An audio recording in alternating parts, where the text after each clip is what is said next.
5, 4, 3, 2, 1. Ignition.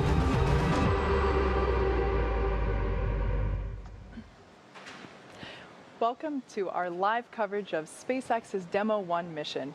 If you're just joining us, Dragon has performed its final departure burns from the International Space Station and is on its way back home to us. 现在大家看到的画面来自现在大家看到画面来自SpaceX 的控制中心，然后现在大家看到画面，左边是在休斯敦的控制中心，然后右边是SpaceX 的控制中心。这边主持人在介绍今天的情况，就是这是龙飞船龙2飞船的演示任务，这次任务飞船上并没有搭载航天员。procedures and system checks. That's right, and then the spacecraft autonomously undocked from the International 今天早些时候 32 p.m. Pacific time, just yesterday on March 7th. 今天早些时候 and then it began a series of departure burns to move away. 早些时候飞船自动分离国际空间站，然后之后它执行了一系列轨道机动动作来远离国际空间站。All the way to that splashdown, which we're targeting for 5:45 a.m. Pacific time, with Dragon scheduled to splash down about 230 statute miles east of Kennedy Space. 然后它之后进行的动作是进行一次降轨机动，返回地球，然后最后的降落时间是太平洋时间5点45分。In the Atlantic, it completed its mission back on March 13th, 1969. So a pretty big day and a pretty big historical note here. Unfortunately, due to a communications blackout, we're not going to be able to show you every step of Dragon. 然后因为 we're going to be bringing you live status updates as it goes. 因为中间通信会遇到黑障的问题，所以没有办法带来全程的直播录像，但是会尽量带来更多的，比如说降轨机动，还有推进舱的分离，还有回收的画面。然后返回的步骤，第一步，龙飞船会抛弃掉它的推进舱或者叫货舱，就是后面的圆柱形不加压的部分。For the mission, but we are going to be listening to the flight control teams. Again, we have one here. 然后再一次说，因为这次没有办法一直盯着，没有办法一直提供视频信号，但是我们会一直关注现场的指挥中心的口令。Now, if you've been following along so far this morning, you might have seen us on the earlier webcast. Last night, this morning, it's hard to tell what time of day it is at this point. But you saw Dragon complete a series of burns. 如果大家今天看了早些时候的直播，大家会看到今天早些时候龙飞船离开国际空间站之后，执行了一系列的点火机动。这些点火机动主要是为了让飞船远离国际空间站。After that, we'll have a pretty exciting deorbit burn and a splashdown. So we're looking forward. 然后再往下，大家等待的是龙飞船的返回舱跟货舱分离，然后再往下是点火之动，反推点火之动，然后再往下就是非常激动人心的降落过程。So that'll be the next major milestone coming up, and then that deorbit burn, which we'll go through all of those times in just a little bit. But it's going to be about a 15-minute firing of those thrusters on Dragon, and that's just basically going to take it out of orbit. So it's going to fire these thrusters until that trajectory is basically pointing it right back down in the ocean, in the Atlantic, where we're landing a spacecraft built for humans for the first time in 50 years. So this is going to be a really exciting morning. And like I said, we'll be bringing you some pretty great views. The sun is up already over on the East Coast, so we'll have a nice daytime splashdown. As someone who has seen this specific vehicle get built over the last couple of years, it's pretty incredible to, like I mentioned earlier in today's webcast, to actually see the astronauts on board the International Space Station floating in and out of the capsule. as they were opening the hatch, and that was very exciting. And then upon the departure burns earlier, to see the imagery from the station as Dragon was leaving, it was just incredible. We had some amazing shots, and we've seen the artistic renderings for a couple of years now, what it would look like when Dragon was on station, and to finally see it was just a wonderful moment in terms of those of us that 听不懂其实没有什么关系，碰到重要的事情我会翻译的。然后因为刚刚他们基本上都是在闲扯回顾这几天他们拍到过的一些东西，所以就没有照着翻。现在大家关注我们直播间的不要走开，因为再往下的1个半小时，大家会看到整个龙飞船的回收全过程，包括在轨道上的点火制动，返回舱与货舱的分离，以及返回舱经过大气层再入大气层和溅落在太平洋。刚刚主持人说的溅落在太平洋上的预计时间，算了一下是北京时间的9点45分。And eventually the deorbit burn. Yeah. So in terms of SpaceX history, this demonstration mission is incredibly important, as it's, like I said, the demonstration of our crew program. Interestingly enough, the Dragon spacecraft is hanging behind me here in Hawthorne, California. SpaceX 对于 SpaceX 的历史发展来说，这次任务也是他们非常重要的一个任务。就是这是对他们载人能力的一次检验，是他们载人项目的一部分。然后非常有趣的一点就是。在他们后面有一个返回舱，这个返回舱是之前第一版的龙飞船，也就是货运飞船的货运飞船第一次执行 demo 任务，也就是测试任务的时候，用的那个返回舱。然后就非常有趣的一点就是他们现在在直播载人版飞船的第一次演示任务，然后正好在他们的后边就直接悬挂着一个货运飞船执行过货运飞船演示任务的返回舱。刷 pull up 的是什么鬼？弹幕刷 pull up 的是什么鬼？因为 I wouldn't want to be involved with it because that's a lot of G-forces, but it'll be really important for us to be able to demonstrate the ability for the capsule to leave the vehicle in an urgent need to do so. So we're all looking forward to that test flight, as it's also something we've been working towards for the last couple of years, and yeah, that should be coming up in a couple of months here. Yeah, and that'll be the second abort you guys have done, because you did a pad abort test already with a Dragon spacecraft. So basically just really putting the vehicle through all of the paces, all of these different abort tests, missions like this one right now, all ultimately with that goal of sending humans to the International Space Station on a Crew Dragon. Yeah. Something else really interesting about today's mission, and in fact the commercial crew program going forward in terms of SpaceX's approach to landing the capsules, we are landing them in the Atlantic, like we mentioned earlier, whereas the cargo resupply mission Dragon capsules have all landed in the Pacific. So today is really exciting. 好了，然后。按照主持人刚刚提到的一点，更正一点。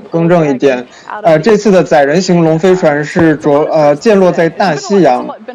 这次载人型龙飞船溅落在大西洋，然后之前的货运型龙飞船是溅落在太平洋中的。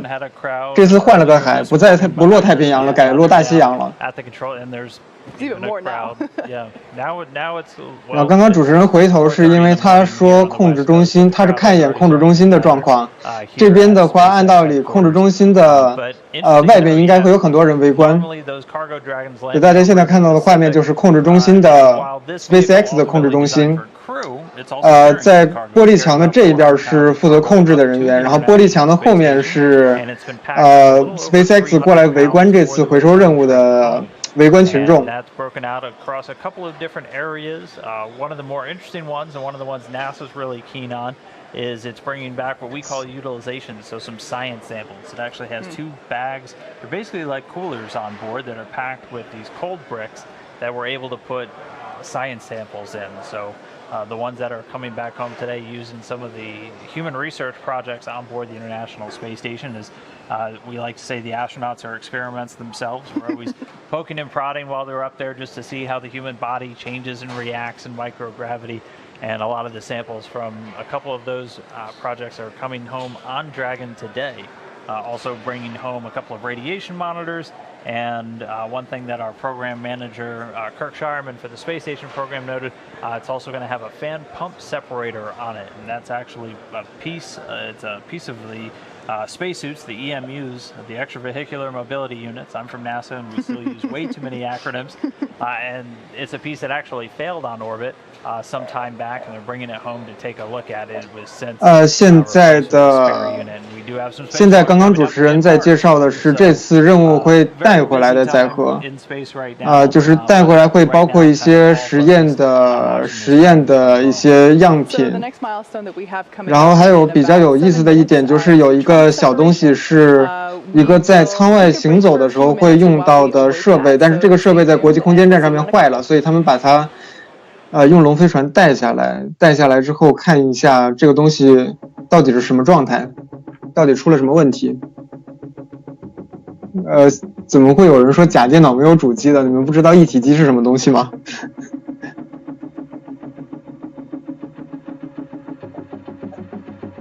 没有领导讲话，这个确实不太有领导讲话。领导讲话，我想想在哪儿，就是欧洲那边，欧空局是有，欧空局跟包括中国是有的，好像就这两边的发射是比较会有领导讲话这个事儿，然后美系那边的发射不太有。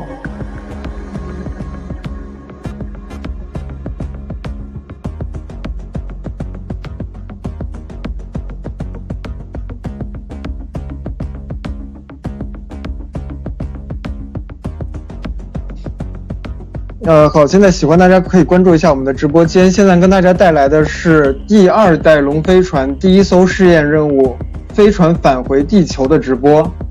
现在直播已经开始，我们现在在等待飞船返回地球执行的第1步动作。现在没有办法确认这步动作会不会有视频信号传回来，但是可以确定的是，在控制中心一定能听到控制中心的相关的口令。包括这次的任务，这次任务过程关键的几个节点包括，飞船的返回舱和货舱分离，以及飞船的降轨机动，还有飞船载入大气层和在大西洋上着陆这几个环节。现在的话，直播已经开始有10几分钟了，按道理应该就在这几分钟的时间会会向飞船发出返回舱和货舱分离的指令，然后最终预计降落在大西洋的时间，按照刚刚主持人最新的说法是北京时间的21点45分，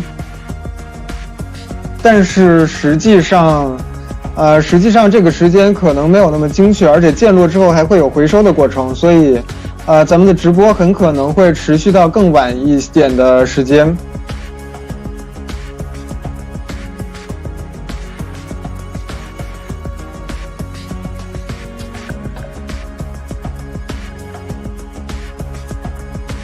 现在大家看到的画面是在美国加利福尼亚州的 SpaceX 美国太空探索技术公司的控制中心。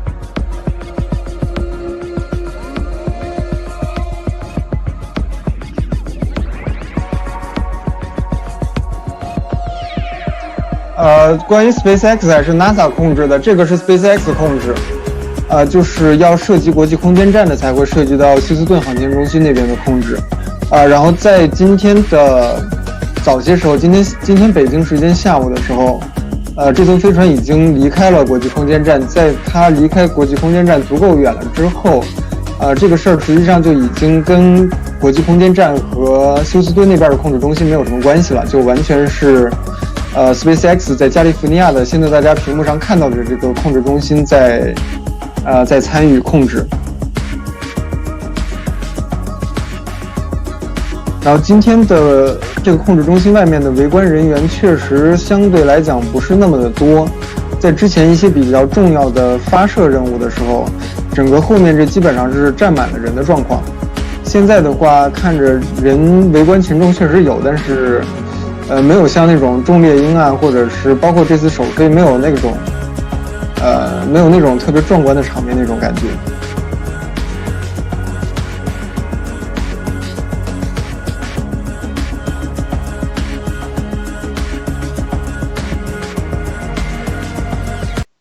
国际空间站的退役问题，好，国际空间站呢，现在的服役时间是2024年，之前的说最开始说是到2020年退役，然后后来现在延寿到2024年，而且这个事儿很难说，就是难说它到2024年前后会不会再继续往下延寿，因为不弄国际空间站的话，到时候就只剩一个中国的空间站，但是那个空间站体量又比国际空间站小了不少，它们的区别就是400多跟60吨的区别，这个体量差的其实不小。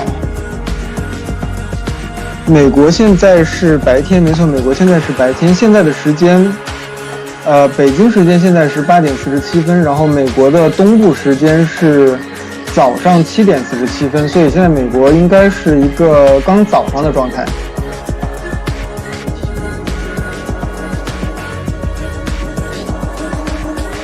第一排第二个玩手机，那为什么我没看到？你从哪边数的第二个玩手机？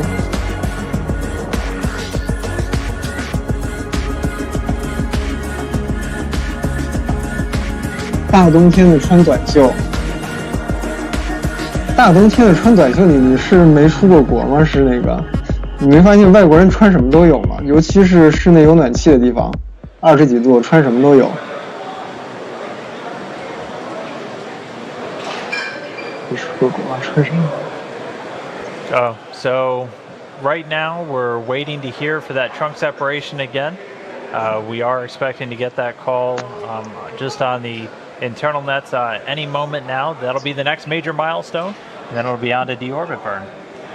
Exactly. So we should have that. 然后我们现在在等待控制中心的口令。As we await for trunk separation, this is the last thing that Dragon has to do before it is able to re-enter the Earth's atmosphere and splash down. 我们现在在等待控制中心关于货舱跟返回舱分离的口令。Is going to be coming home.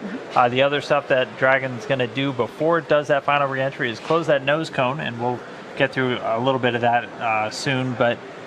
Basically, that nose cone is going to protect that top part of the Dragon spacecraft, the docking adapter, and also the guidance and navigation and control sensors. So that's one of the last major milestones. That's another kind of departure from the cargo Dragon, which that nose cone gets jettisoned during the launch phase. But with Crew Dragon keeping the nose cone all the way through, 现在这边男主持人在介绍的是龙飞船前面的鼻锥，就是在之前的货运版飞船里面，这个鼻锥是在发射的过程当中抛弃掉的，而现在的载人版飞船这个鼻锥是会跟着飞船一起回来。然后关于这个。And I think we just heard trunk separation. All right. So hopefully we'll be able to bring you visual here. 现在已经确认了货舱已经分离。Yep. So next up is going to be the spacecraft using some forward thrusters to perform the deorbit burn. This is 现在已经确认货舱分离。major step because once that deorbit burn happens, you're 然后下一步是降轨机动，或者叫做制动，或者叫刹车，或者叫减速。Last about 15 minutes once it starts.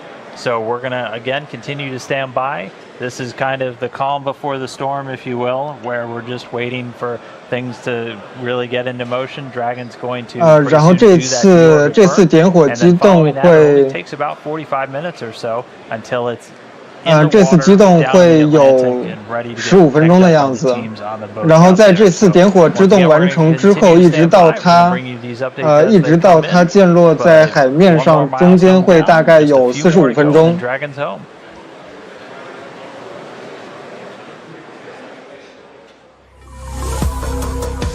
好了，再重新整理一下信息。刚刚根据现场的口令，已经确认飞船的货舱跟返回舱已经分离。其实美系那边应该叫指令舱，反正都是一个东西，大家理解就好，理解精神就好。所以咱们就一直叫返回舱了。然后返回舱跟货舱分离之后，再往下接着是，再往下接着是，那个叫什么，就是点火制动的环节。然后点火制动结束之后，整个这个事情基本上也就确定了，因为它不再有什么其他的机动能力了。点火制动之后，再过45分钟，就是飞船会降落在海面上。所以我们现在就是在等待下一步的口令。然后刚刚主持人那边说这个。货舱分离的过程只听到了口令而没有看到画面，非常遗憾的。希望之后稍后，能给大家带来其他的画面。怎么连个画面都没有？确实没个画面有点尴尬，但是这个事儿嘛，就是在太空中通信始终是个麻烦。而且包括 SpaceX， 其实他们自己是没有通信网的。SpaceX 从来都是租别人的通信网，比如说租军方的这种空军的通信网。所以他们的这个通信保障呢，也就是大概齐，并不怎么样。没有画面全靠想象，但是今天晚些时候。And so again, right now we're just standing by for this deorbit burn to start. We are expecting it to start in about a minute or so. 现在的时间距离点火制动开始，还有不到1分钟的时间。然后这一次点火会持续大约15分钟。That was the last thing Dragon needed to do before it is able to re-enter the Earth's atmosphere. And like we said, that'll be about a 15-minute burn, and then we will have parachute deployment and splashdown after that. So, like Dan said, 然后在点火制动之后，再往下最关键的事件就是打开降落伞和着陆。Be getting confirmation of the deorbit burn in a couple of seconds here. That's right. And once the deorbit burn is complete, it's just about, I'm trying to do quick math in my head as I look at everything, but it's just about 40 minutes or so until Dragon's scheduled to be back down in the water. So it's a pretty quick ride from being in outer space to being right back down in the ocean. And we just had confirmation of the deorbit burn. So like we said, this will last about 15 minutes. 现在已经收到确认，点火制动已经开始。这次制动会持续大约15分钟。Atmosphere is going to get a little toasty, but we're excited for this to happen as it is the next step, the next milestone. 然后飞船在载入大气层的过程当中会有一些这种烧灼的痕迹，但是我们仍然非常激动，因为这是这对他们来讲是一个里程碑性质的一个事件。Main recovery boat, it's the Go Searcher, and that's going to have all of the SpaceX recovery teams who are responsible for actually going out and picking the capsule. 现在大家看到的这一艘船就是 view of the Go Searcher. This is actually a camera view from one of the other boats. 现在大家看到的这艘船就是等一下前往着陆地点回收飞船的那艘船，然后大家看到的画面就是来自红叶海域旁边的另外一艘船。The SpaceX people to go and recover the capsule, and then the NASA people typically also bring along the flight docs and the nurses. Anybody who's ever seen a landing in a Soyuz over in Kazakhstan is familiar with that. Once the crew comes home, after about a 6-month period, it's important we get a quick medical check out with them, just take the vitals, make sure they're doing okay, and help manage as they readapt to Earth's gravity for the first time in, up to 6 months or longer.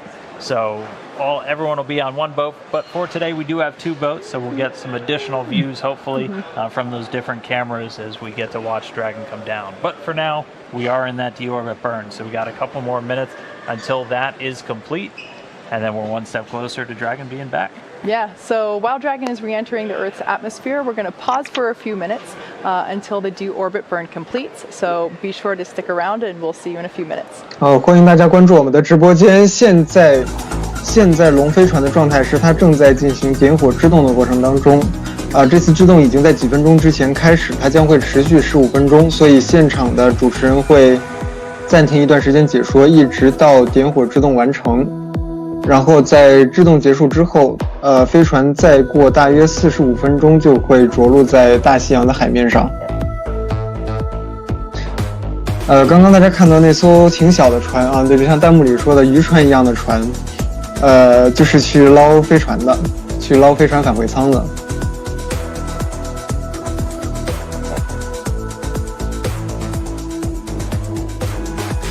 现在大家看到的还是在美国加利福尼亚州的 SpaceX 的控制中心的画面，实时画面。这次返回的这艘龙飞船，第2代龙飞船是美国 SpaceX 太空探索技术公司开发的，最新型的载人型号宇宙飞船。然后这艘飞船的话是在上个星期第一次首飞升空，然后现在它已经基本完成了这次的任务，已经在今天北京时间下午的时候与国际空间站分离，然后现在马上准备返回地球。现在它已经在点火制动的过程当中，制动完毕之后，它的进气点就会在地球大气层内部，然后这样的话它就可以利用大气层完成全部的制动，损失掉全部的速度或者叫能量，然后就可以安安稳稳的落在地面上。不对，严格来说是在大西洋的海面上，这是美国的习惯，就是喜欢把飞船落在海面上，而不是地面上。现在大家看到的画面还是美国加利福尼亚州的控制中心 SpaceX 的控制中心。我们在等待点火制动这个过程的完成。这个点火制动总共会持续15分钟的时间。其实呢，怎么说呢，这个可以说他们是用了一个非常小的推进器来干这个活吧。因为之前一般来说，这个制动的过程大概都是几十秒的样子。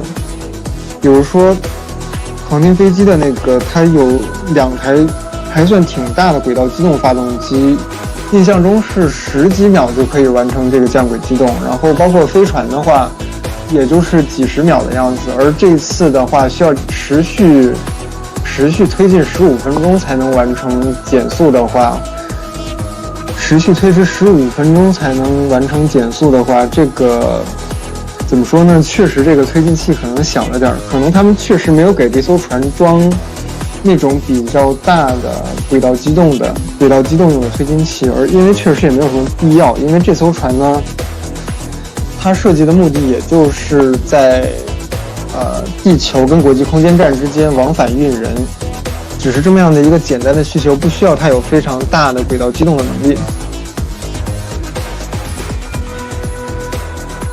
现在大家看到的画面是在大西洋的海面上有2艘船，远处的那一艘就是去捞飞船的，然后近处的这一艘，如果刚刚没有理解错主持人说的那句话的话，它应该是做通信保障还有领航的。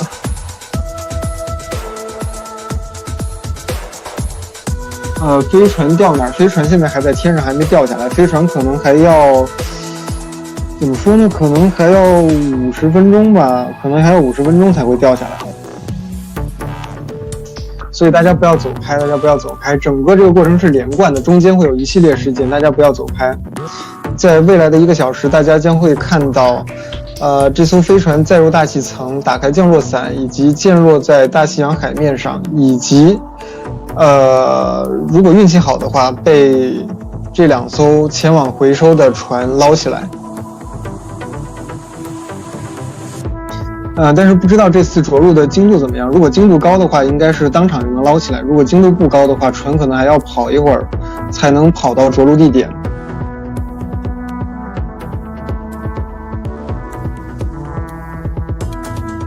现在说到土星5号，土星5号没错，土星5号确实是算大小还是最大的，但是这么大火箭用不上吧，就是这么大的火箭太贵了。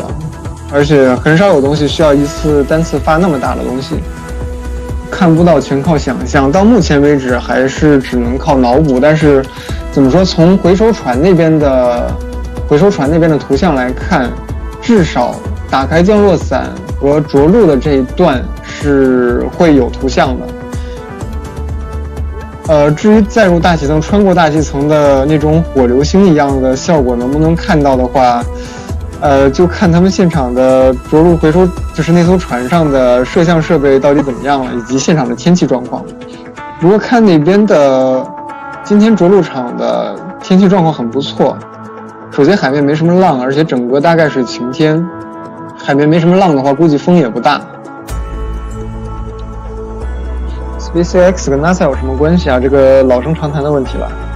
他们现在的话 ，SpaceX 严格来说现在拿了 NASA 的投资，就是在搞载人任务的时候是拿了投资。我们现在看现场好像有进一步的消息。Halfway through that deorbit burn, so again we expect it to last about 15 minutes and 20 seconds. The visiting vehicle officer all the way back in Houston was just reporting to the station flight director, again, that we were about halfway through. We're continuing to get a couple of views from the boats, and again, those are cameras that are going to be tracking Dragon once it's coming down under those parachutes. And we're also starting to get, it looks like this is a view from a WB-57 airplane.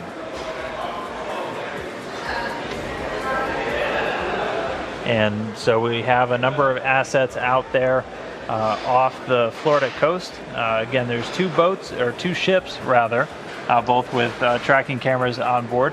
And NASA also flying its WB-57 aircraft, typically used for high altitude weather research and other science missions. But it has a camera affixed on it and should hopefully give us some views of Dragon coming down under those parachutes. So there on your screen, you see a beautiful shot of Go Searcher, which is our primary recovery vessel. There on the front part of the ship, you can see what would essentially be the crew's quarters during the wait. They could be out to sea, depending on how rough the waves are, for a couple of weeks. 现在主持人提到说，这个降轨机动还在进行当中，这次点火会持续15分20秒，在这中间。在这中间，他们会给大家带来一些画面，这些画面主要来自于在大西洋上的这2艘回收船，然后同时刚刚大家看到的黑白的那个带参数的画面是来自 NASA 的一架飞机，WB-53那架飞机，然后那架飞机是 NASA 通常用来研究高空气象条件的这个飞机，然后这次也会拿来在最后的末端追踪飞船的状态。Vehicle there that we're able to sustain so much activity while we're waiting for the astronauts to splash down, and then obviously once they are on board. It's also important to note, so right now the teams are about 200 or so, give or take, nautical miles off the coast. That won't be the case when we are bringing crew members back. That landing zone much closer in. I think it typically ranges out about 20 to 24. 现在这2艘回收船的位置离海岸线大概有200海里的样子。然后这是这次无人任务的情况。然后如果以后的有人任务，这个回收船的位置或者是着陆点的位置离海岸线会近很多，大概20到24海里的样子。As it is re-entering the atmosphere. It's pretty dark in space.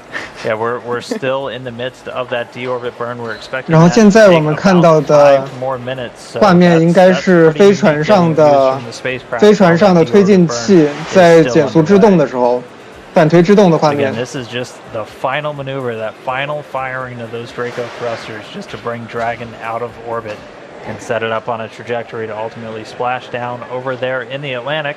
Whereas you were just seeing the recovery teams are standing by. 这次制动算下来也是整个这次任务里面飞船最后一个需要主动执行的机动动作。现在可以看到。And again, this deorbit burn lasting or planned to last about 15 minutes and 20 seconds. 这次点火制动会持续15分20秒。So right now it's been in a circular orbit just beneath the space. 在点火制动之前，它先是停泊在了一个低于国际空间站轨道的原轨道上面，然后现在正在点火制动反推。With the Earth, back down there in the water where the recovery teams are waiting. Now that we have a full view of the recovery vessel on the very right side of your screen, we can see a portion of the ship that we weren't able to see before, and that's actually the portion of the ship where once the Dragon capsule is close enough, it will be 现在大家能看到的这个画面，是一个回收船的完整的图像。在这个图像的最右面，大家可以看到一个装置，就是一个垂直的装置。这个装置就是用来提起龙飞船的，就是这艘船要先开到一个足够靠近的地方，然后船尾的这个装置会把龙飞船拎起来，从水里拎起来。Like we said before, this is a demonstration mission, and while our recovery team has been practicing for recovery operations, this is obviously the first time that they will be practicing with a vehicle that's coming from space. So we're 然后在之前的话，这艘回收船以及上面的团队一直在进行了好多次回收演练，但是这次不一样的地方就是这次他们要拿一艘真正从太空中返回的飞船去做练习。Which in a situation where there's crew on board, that's about that hour to get the crew out of the water and onto the boat so they can do all of their initial medical checks and everything else that we typically do after crew members are returning from these long duration missions.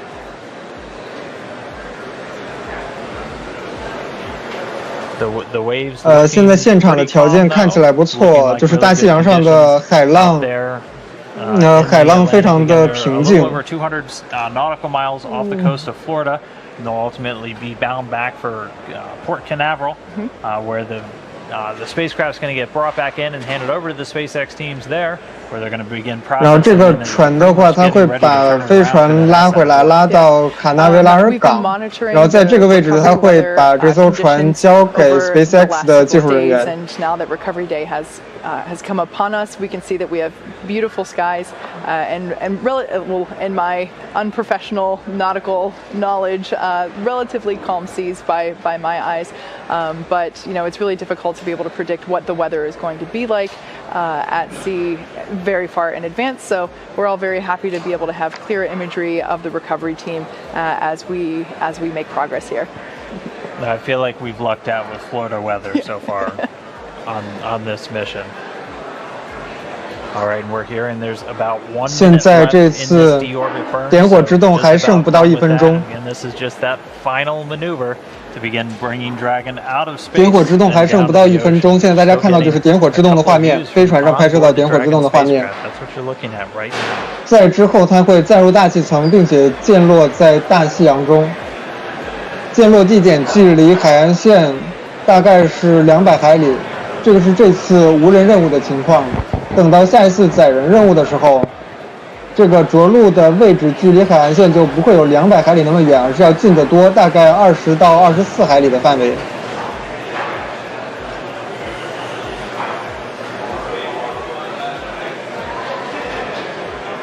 All right, now we're just going to stand by and listen for how the deorbit burn went. Should be wrapping up momentarily.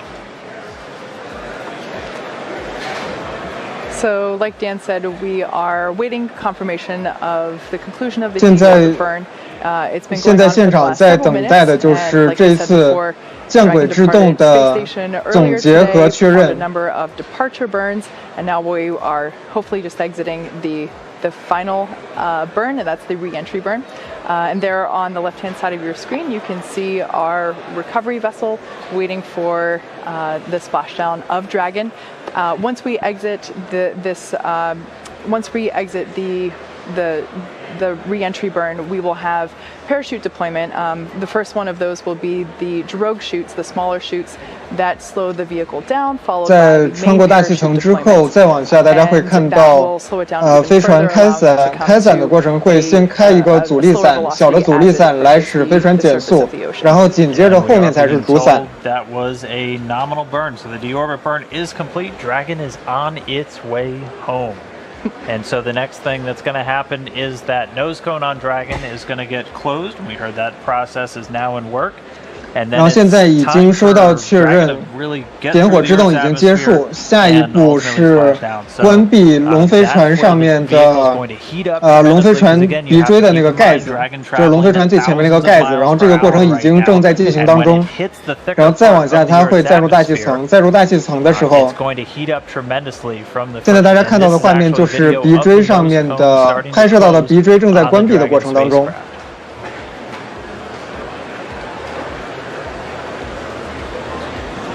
And again, that nose cone just closes to protect that top portion of the vehicle from all of the re-entry events, not only the 然后这个鼻锥关闭之后，它会起到保护作用，就会保护飞船前部的所有的设备，不光是在载入大气层的过程当中，还包括在降落的时候。So again, what you're seeing right now is the nose cone closing on the Dragon spacecraft. As we await for it to re-enter. 现在大家看到的画面就是龙飞船的鼻锥正在关闭，这个鼻锥就是龙飞船最前面对接口的那个盖子，它会在载入大气层之前关闭。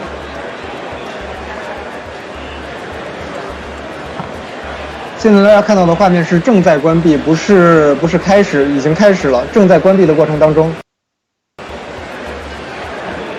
现在在等待，这个鼻锥关闭的最终确认。But then pretty soon we're going to be looking towards the actual entry interface. So that's again where Dragon starts hitting. 现在龙飞船的高度还很高，这个时候它还没有接触到稠密大气层，然后等它高度降低之后接触到稠密大气层的时候，它会被气动加热到很高的一个温度。 This heat shield on the bottom of these spacecrafts, and that's why a lot of them are in this conical shape. As a lot of engineers I've talked to, they like to say physics haven't changed since the 1960s. When we 然后在这个飞船的底部有一个隔热大底，然后这个隔热大底的形状呢，跟大家之前看到的飞船都差不多，然后就好像他们的工程师说的一样，这个物理从60年代开始一直就没有改变过。这句话意思就是说，60年代那个时候做出来这个形状应该长这样，然后到现在因为这个基础的物理规律没有改变嘛，所以这个隔热大底的形状就该那个样子还是长那个样子。Plasma actually builds up on the outside of the spacecraft, and you can't send or receive signals from there. So it's very common when there's people on board, you'll lose the voice communication between them and the ground, and you'll lose all the telemetry or the data streams that you have coming from the spacecraft to rooms like the Mission Control Center just behind us here in Hawthorne. So that'll be coming up. We're expecting that to happen at about 5:33 a.m. Pacific. So coming up in just about 20 minutes from now. Exactly. And so after we are able to get through that phase of the mission, like we said before, following that will be the deployment of the parachutes and then splashdown. Right. So just a quick recap in case if you 现在回顾一下这个过程。今天早些时候，飞船离开国际空间站，然后执行了4次点火机动。 远离国际空间站，现在已经抛弃了货舱，已经把货舱分离掉，并且已经完成了制动减速。再往下一步就是会穿过地球大气层，并且着陆到地面。That's right. So that nose cone's closed, and we're just going to be standing by to wait until we go through that entry interface. Again, that'll be about 20 minutes from now. And then once it's down through there, it's time for the parachutes. And we talked about the parachutes a little while ago, and we should hopefully get to see those parachutes maybe from the plane. 然后在整个的降落过程当中，我们希望这个降落伞能在那架 WB-53飞机上看到。如果看不到的话，至少在着陆的最后阶段，我们在船上，从船上的画面是能看到飞船的降落伞的。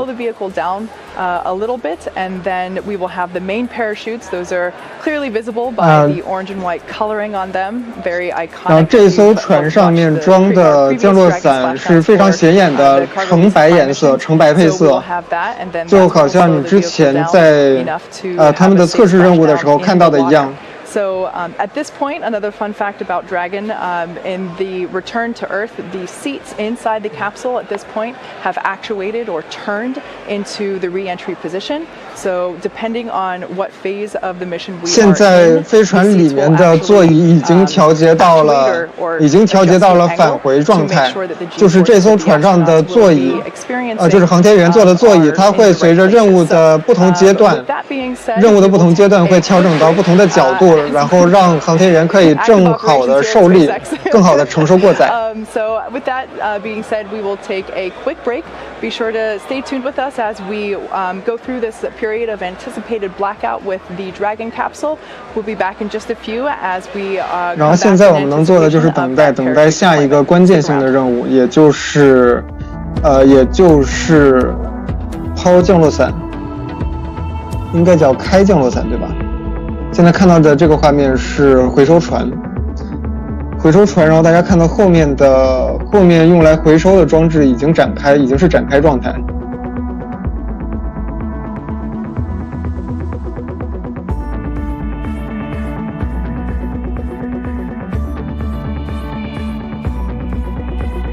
现在大家看到这个黑白的带参数的画面是来自 NASA 的一架飞机 WB-53。这架飞机通常被NASA 用来研究高空气象。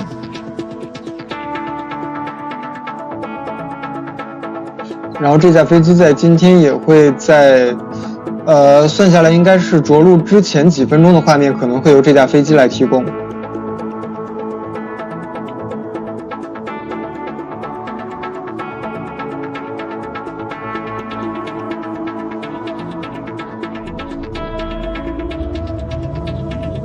现在欢迎大家关注我们直播间，欢迎大家收看我们直播间。我们现在直播的是美国新一代载人型飞船着陆返回的过程。这艘飞船由美国太空探索技术公司 SpaceX 开发，是他们的龙飞船的第二代型号，第一代是货运飞船，第二代载人飞船。然后在上周末的那个时候，这艘飞船首飞跟国际空间站对接，现在任务已经基本完成。它在今天北京时间下午的时候已经跟国际空间站分离，现在正在返回地球大气层的过程当中。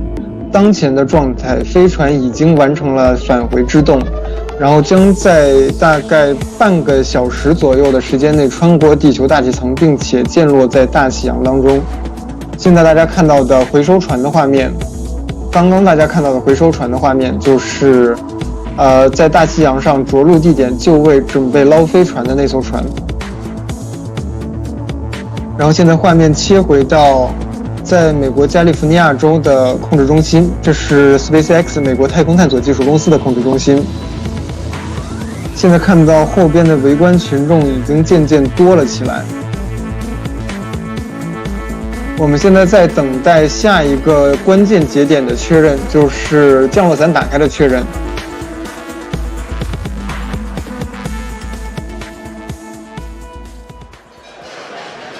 And if you're just now joining us, we have had a successful deorbit burn, so that was the last major milestone. We've also confirmed that the nose cone is closed, the hooks all engaged. 现在飞船已经完成点火制动，鼻锥上的那个盖子已经关闭，而且所有其他的准备也都已经完成，现在就等待这艘飞船穿过地球大气层。You're continuing to get some pretty great views from the boats out there in the splashdown zone. We're also going to be on the lookout for some video possibly from an aircraft that we have in the area. One of NASA's WB-57 research planes is going to be trying to get some views of Dragon and the chute deploy and actually coming down under the parachutes. There are some clouds in the area, so the boats might not see it right away. 然后这次的回收任务，大家会看到的画面主要是来自回收船。然后另外现场还有一架飛機是 NASA 的 WB-57， 更正一下刚刚记错了那个编号，它的这个机型是 WB-57。With medical quarters for checkouts once we do have crew on board Dragon. For our upcoming missions, they will be able to come out of the capsule and get a full medical checkout immediately afterward. There's also a helipad there where a helicopter can land in the event that we might need to get them back to port. sooner than what the boat 现在这个画面大家看到的是这艘回收船，这艘回收船的，大家可以从右边看到，回收装置已经调整到了工作状态，而且在回收船的顶部，大家看到有一个直升机平台，这个是在以后的载人任务过程当中，航天员可能要比船要更快速的，可能有这个需求，就是航天员可能要比船更快速的回到地面上。The end, at least whenever we get to that point, that will be the end of our webcast today. But at this point, 龙飞船多少吨自己查，能载几个人？能装7个人最多，但是可以把座椅拆掉装货。然后这次一个人都没装，或者说这次只装了一个假人。Not with a vessel that has come down from the International Space Station yet. So a lot of firsts that we'll be seeing today, and we're really excited to be able to share that with you. Yeah, and if you missed the very beginning, the fun historical tidbit we had for today was it's been almost 50 years to the day since we've landed a spacecraft designed for humans in the Atlantic Ocean. That last one was Apollo 9, and that was back on March 13th, 1969. It was actually supposed to land in the Pacific, but ended up shooting for the Atlantic, and that was the last time they landed one in that area. So it's going to be exciting to see this water recovery. All of our crew members for the last couple of years, well, basically since we stopped flying the space shuttle, have come down for land landings over in Kazakhstan on the Russian Soyuz spacecraft. But in the not too distant future, we'll have crew members Doug Hurley and Bob Benkin still waking up. They'll be on the Dragon for the Demo 2 mission. 现在提到了在继航天飞机在路上着陆以及在哈萨克斯坦的联盟飞船着陆之后，又出现了第3种着陆方式。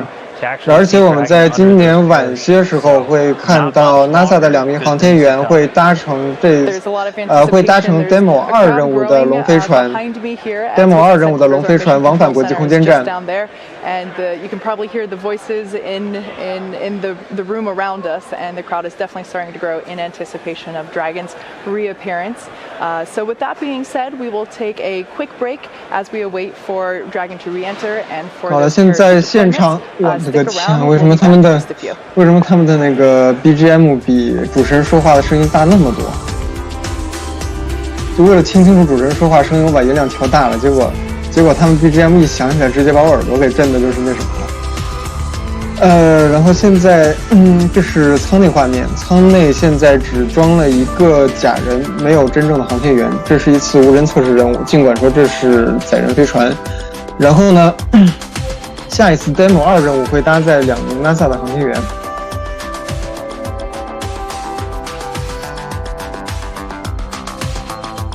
现在我们在等待的是进一步的确认，现在的状态应该是飞船即将穿越地球大气层，然后在减速之后，在达到一个比较低的高度的时候，会打开降落伞，然后着陆在大西洋当中。这次的着陆地点，刚刚大家看画面的话，刚刚能看到。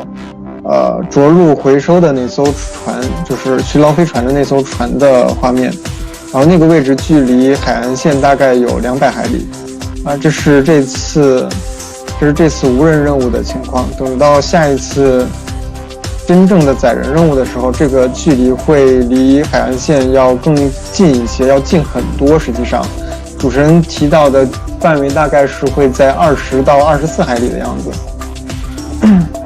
然后在回收的过程当中，大家看到的图像会主要来自那艘回收船，然后当中如果没有问题的话，在现场还有一架 NASA 的飞机 WB-57一架飞机，它也会提供一部分画面。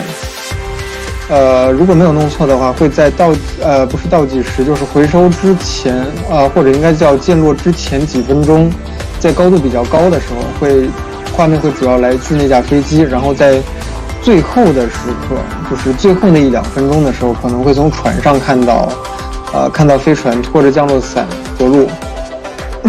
希望大家不要走开，喜欢的可以关注一下我们的直播间，也可以关注一下我们的微信公众号。如果以后有其他有趣的直播，我们会在公众号发通知。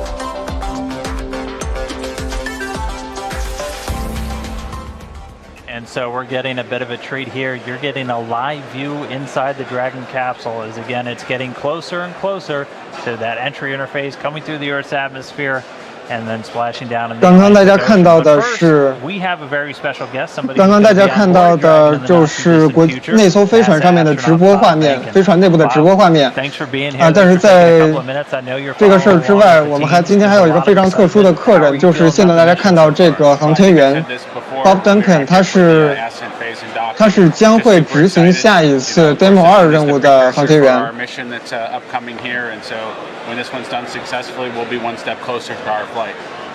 That's awesome. Yeah. So what is in store for you between now and that flight? What kind of preparations do you have left to do? That's a great question. We have a significant amount of training that we need to go through. So 然后 we'll walk 关于 through all the various phases of 关于这个 flight. 任务的 We'll do 训练， pre-launch. 航天员是这么 We'll 说 get 的， suited. We'll do that here. 就是他们对于下一步的任务有非常多的训练，他们要他们要走过这个任务的每一个步骤，每一个状态。 We'll walk through all those different scenarios. Then we'll head back out here. 然后他们在这儿的话会关注整个过程中的各个事件。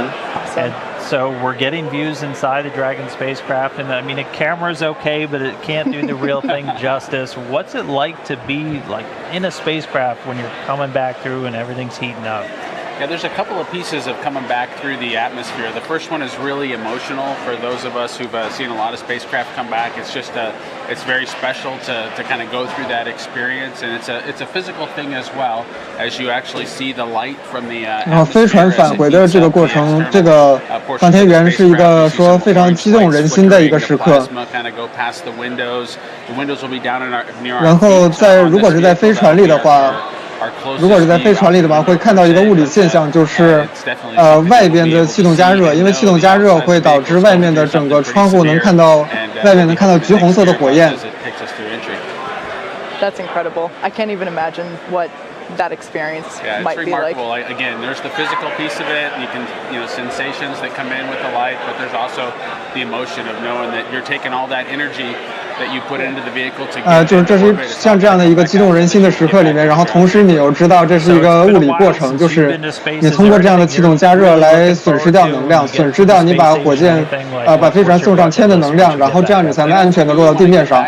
International Space Station, I really am looking forward to seeing it completely complete. I was pretty close with my flight. We put the cupola on the underside of the space station. One of the things close to the construction complete on the International Space Station. So I'm looking forward to getting back in there and actually experiencing sunrises and sunsets again. 然后关于在轨道上的生活，这个航天员提到了国际空间站上有一个舱叫全景舱，它装在国际空间站靠近地球的这一面。 On social media, you've seen the photos of our zero-G indicator. Now he's not coming back until you bring him back for us. 然后现在主持人这边提到了关于之前那个little earthy while you're up on station with him. 关于之前那个零动力指示器，就是那个小地球玩偶，这个玩偶今天并没有跟着飞船返回地球，它会 一直留在国际空间站上，等到现在屏幕上大家看到左边的这个航天员上了太空，然后跟着这个航天员的那艘飞船返回地球。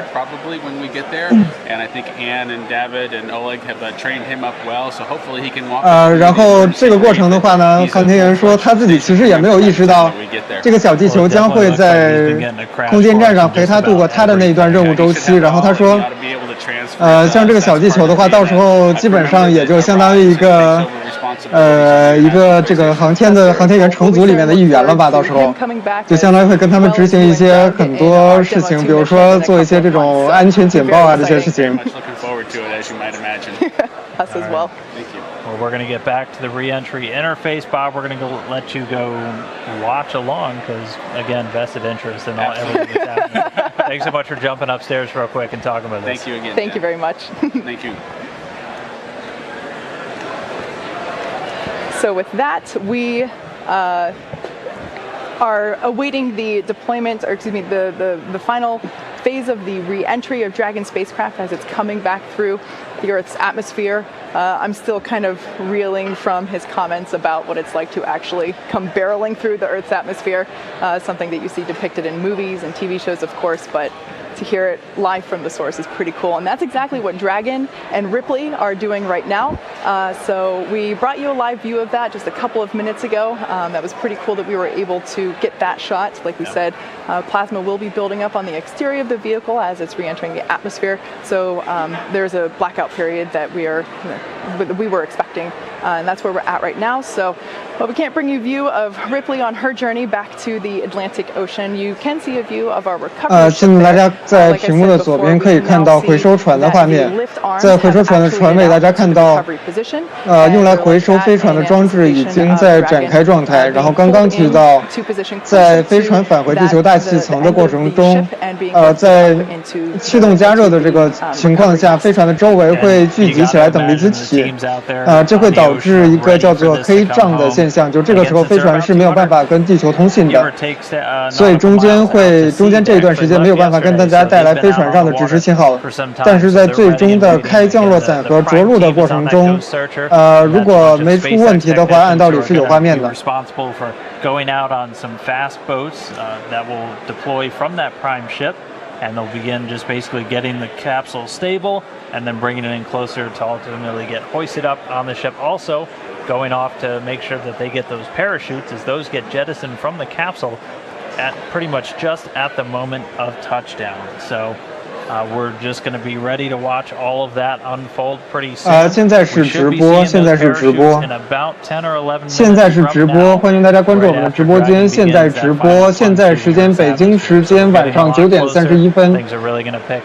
北京时间晚上9点31分，距离。Absolutely. So, like Dan just said, 距离飞船开伞的时间大概还有10分钟，距离飞船开第一个伞，就是开阻力伞的时间还有大概10分钟。A quick break, and we'll be back in a few as we get closer to parachute deployment.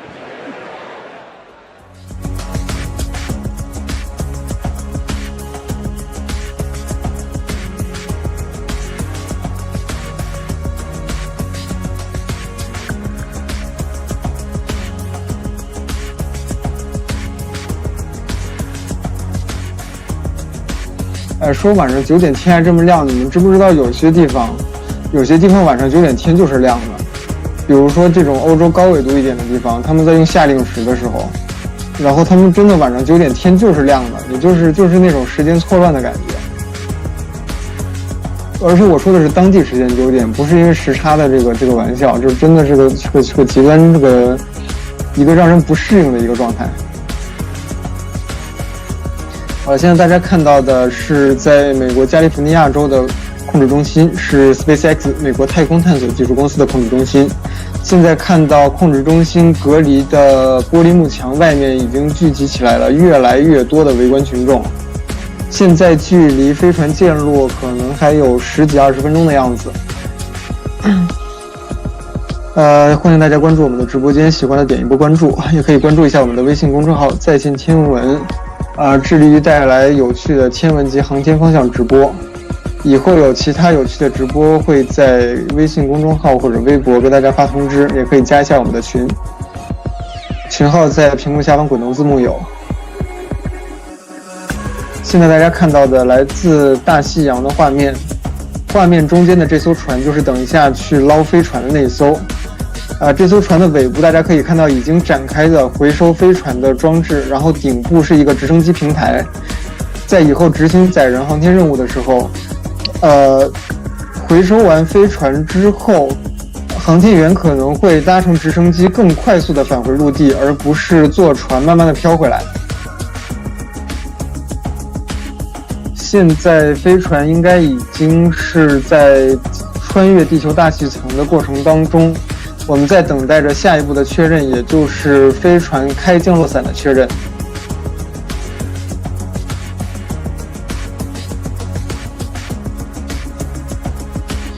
现在大家看到的是美国继航天飞机退役之后，第一艘可以载人型号的飞船首飞测试。这艘飞船这一次是无人飞行测试。如果完全成功的话，在今年晚些时候，或者叫今年下半年，将会搭载2名 NASA 的宇航员往返国际空间站进行载人测试。这个船上去多久了，然后下来，大概在国际空间站那儿待了1个礼拜的样子。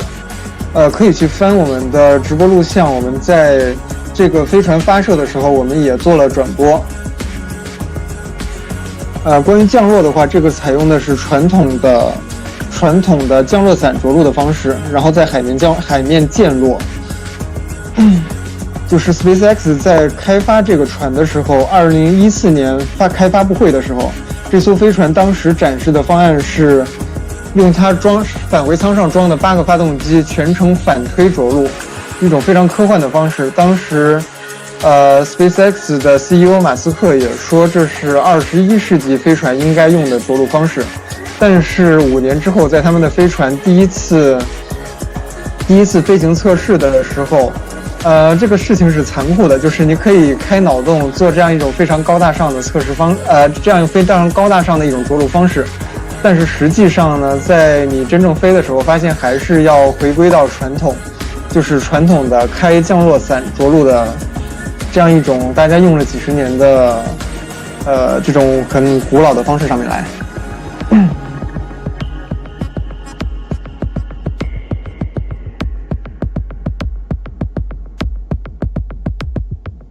现在大家看到的画面来自大西洋的回收船。现在画面右边的那艘大一点的船就是等一下去捞飞船的那艘，左边那艘小艇大家忽略，那艘小艇只是一个辅助性的船。然后现在我们在等待的是下一步任务下一步确认，也就是飞船开降落伞确认。中间的话，我们希望随时可能切进来那架 WB-57那架飞机的画面，但是现在情况不是很确定。怎么能知道落在这里啊？都可以算的嘛，飞船轨道可以算的，轨迹可以算的。至于能落多准这个事儿，就我们就看热闹呗。说好的看热闹不嫌事儿大呢。现在大家看到飞机的画面 ，WB-57那架飞机的画面，看到飞船拖着火焰载入大气层，这应该是一个红外相机拍摄到的画面。前面的亮点是飞船的本体，然后后面拖着一个气动加热的尾焰，火流星一样。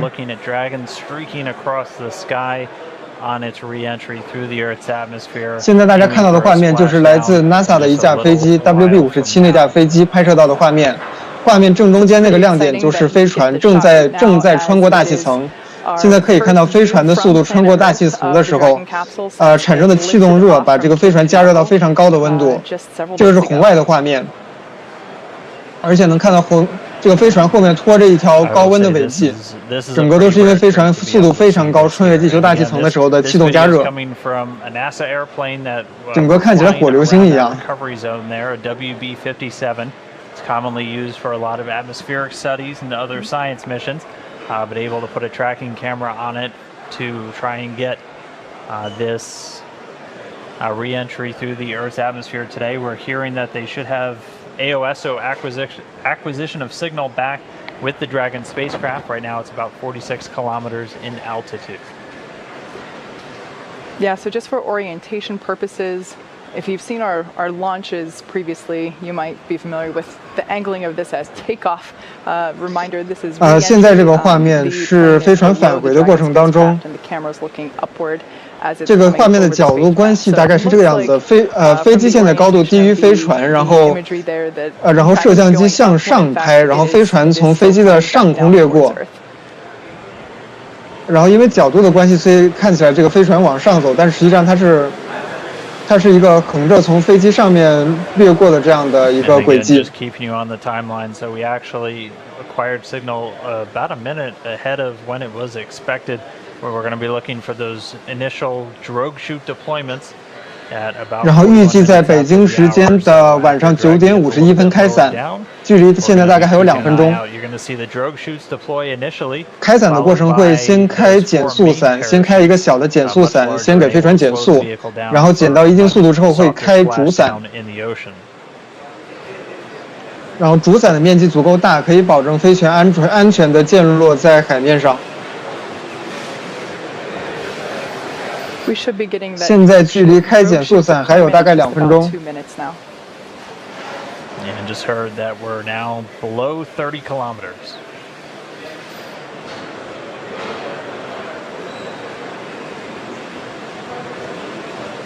现在大家看到的画面来自 NASA 的一架飞机，这架飞机叫 WB-57，它是一架 NASA 通来用来做高空气象研究的飞机。现在他们在用这架飞机装上了跟踪用的摄像机来拍摄飞船返回的画面。现在马上可能1分钟之后，大家会看到飞船开伞的画面。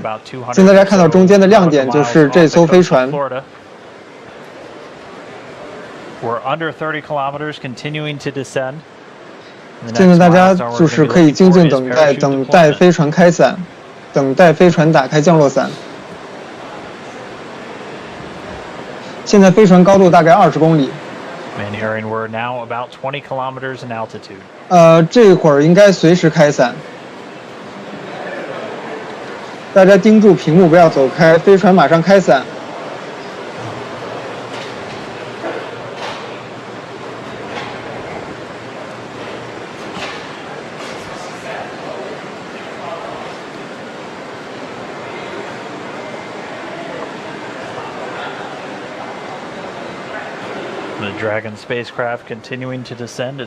现在龙飞船还在继续下降，现在已经减速到亚音速程度，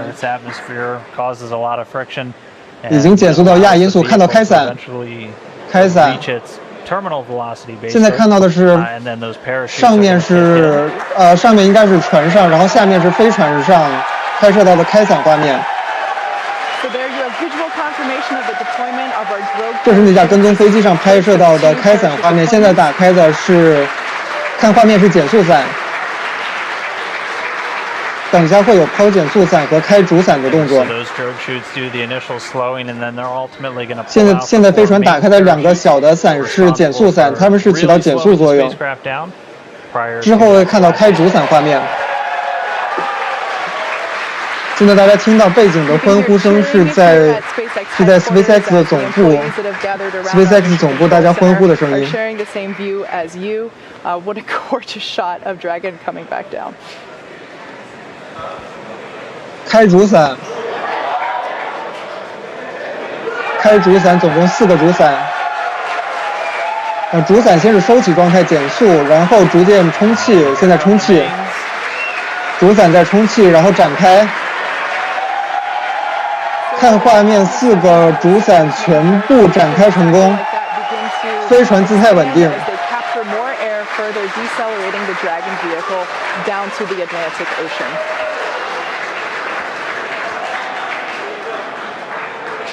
Really can't ask for a more picture-perfect shot than that.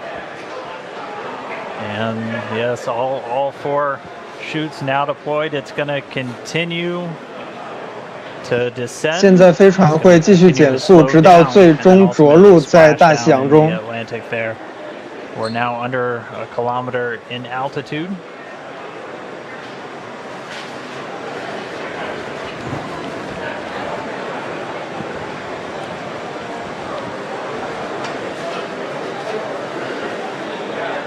还有750米。Just about 750 meters to go.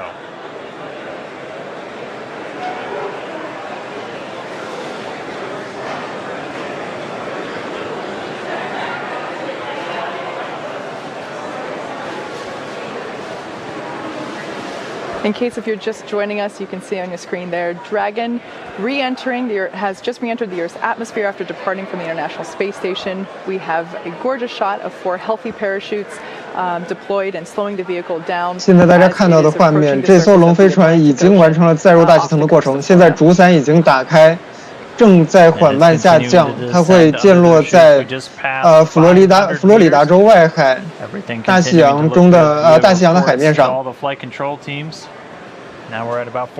现在看到飞船的4个降落伞状态都很正常。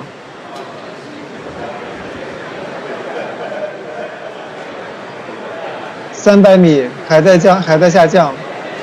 just passing 300 meters, continuing to descend. We might be right on time. We were planning on splashing down. 之前预计的着陆时间是北京时间晚上9点45分，现在看着陆时间跟预计时间差距非常小，非常的精确。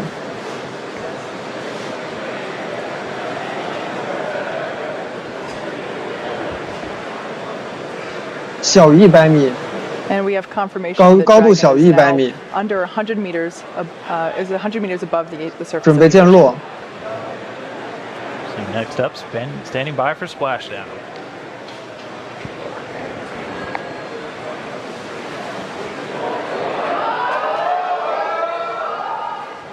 降落。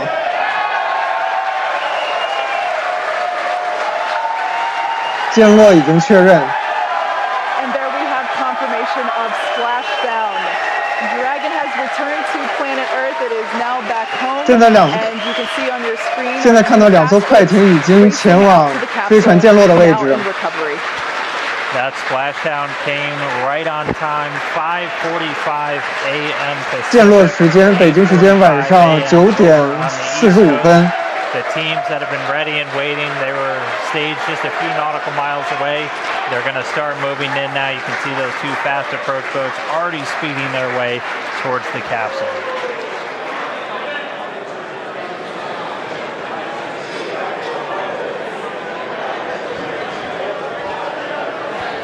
While there's still a little bit more work to be done at this point, like we said, the recovery team has to safe the vehicle and then lift it onto the recovery vessel. However, obviously by the excited cheers here at Mission Control, the splashdown is an enormous event for us. 虽然说道理上讲，真正的任务完成要等回收船把这艘飞船捡回来才算。但是在控制中心现在来看，现在已经是完成了这个相当于非常重要的一步，就是可以听到在控制中心里面大家已经在庆祝了。Actually get jettisoned away from the spacecraft as soon as the vehicle detects that it's splashed down in the water. But if you missed it, I'm really sorry because that was really cool to see. But Dragon did splash down at 5:45 a.m. Pacific time, 8:45 a.m. over there on the East Coast, where they're now moving in on a Dragon spacecraft in the water, ready to recover it. Exactly. So, like we said, the recovery team has been ready and waiting for a Dragon splashdown. It's been quite the morning. Evening. Dan and I have been here since yesterday night, bringing you coverage from Dragon departure from the International Space Station now all the way down to splashdown. So it's a great next milestone, and we are excited to bring you coverage of the recovery operations as well. But we have a few minutes before that happens, so we're going to take a break momentarily. 现在的话，距离海上的回收作业还有几分钟，这中间几分钟。会跟大家带来这个画面，但是现场官方主持人的解说会暂停一下。好，我们可以总结一下今天的情况。今天北京时间凌晨的时候，飞船的舱门已经关闭，然后到今天北京时间下午3、4点的时候，飞船跟国际空间站分离，然后到大概1个小时之前，它开始执行返回地球的任务。现在已经穿过了地球大气层，并且就像大家画面看到的一样，稳稳地着陆在了，或者叫溅落在了大西洋的海水当中。现在我们看到回收团队里面有2艘快艇正在前往飞船着陆的位置，在之后会有更清晰的回收画面。从现在情况来看，这个是用长焦镜头拍的，所以大家看到这2艘船开过去的时候开得很慢，而且关键一个问题就是那艘回收船看上去开不了很快，所以要等它开过去，就是等到那艘大的回收船开过去才能开始执行真正的回收任务。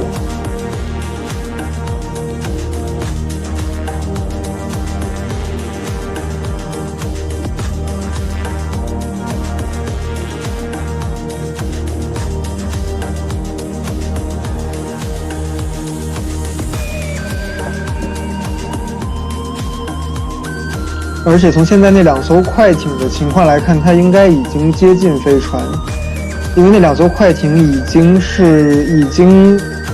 看上去速度已经减下来了，已经没有什么速度了，而且看上去不是速度减下来，而是在画面中间这艘快艇已经到了飞船边上。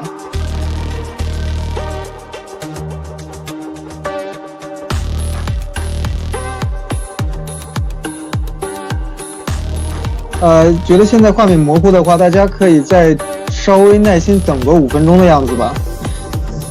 因为从现在这个画面来看，这是在大船上拍摄到的画面，大船上用长焦镜头拍摄到的画面。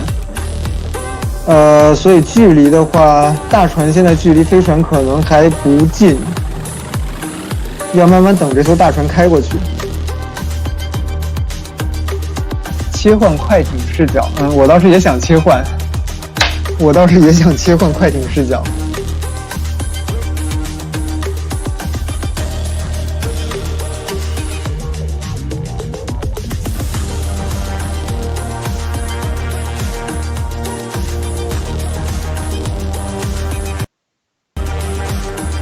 问题是想切换快艇视角也切不过去啊，不存在的。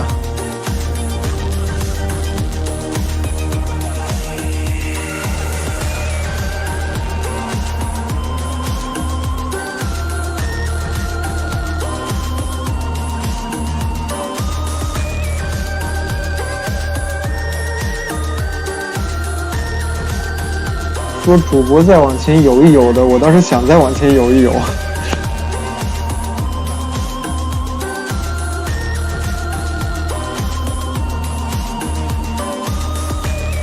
我怎么发现刚刚这个着陆的时候，很多人在刷空投，大家是不是吃鸡打多了？这个。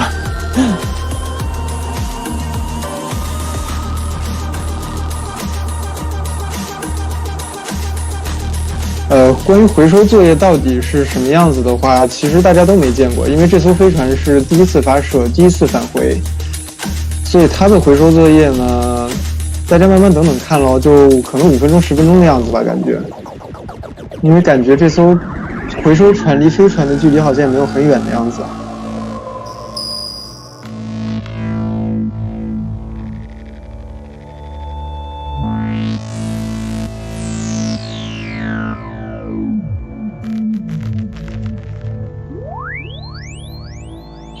关于这个镜头这么稳的，你们知道有一种叫稳定器的东西吗？你们知道这个早期的时候，就是现在稳定器都是手机就可以用了，很便宜。然后要知道最早的同样功能的东西，在上个世纪初的那个时候就有了，海军用的，海军那个就是舰炮的指挥仪。所以在船上嘛，船上装个这玩意儿太简单了。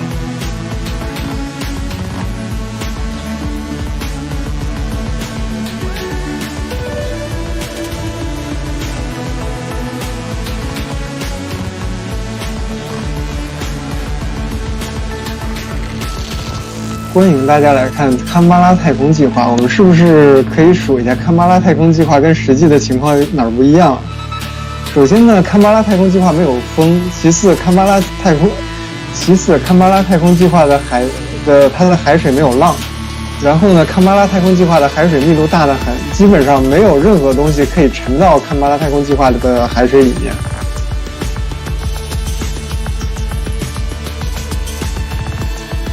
这个画质没办法，画质，大家看右下角字幕画质，不是哦，是刚说字幕画质，字幕没了。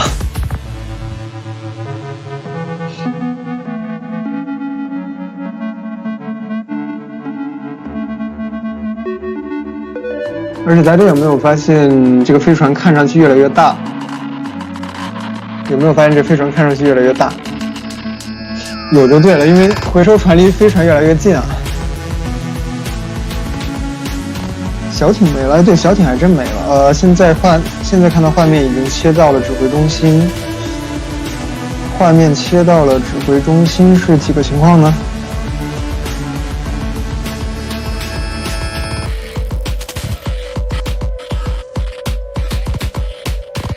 但是看到指挥中心的围观群众数量人数明显少了，大家都去庆祝去了吗？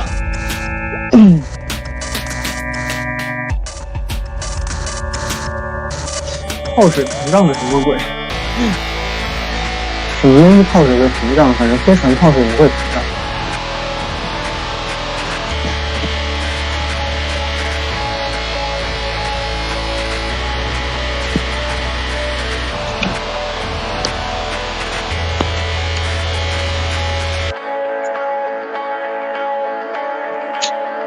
第一排第二换人了，是你们刚才说那个上班玩手机的那个人吗？上班玩手机被换掉了。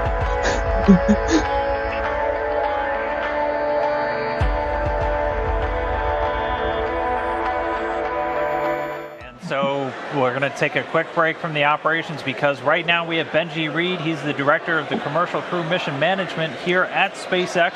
Benji, first off, congratulations. Successful splashdown, successful end of demo 1. What's it been like to watch through this mission? What are your thoughts? What are you looking forward to? Have you had a chance to catch your breath? No, but I'm super excited.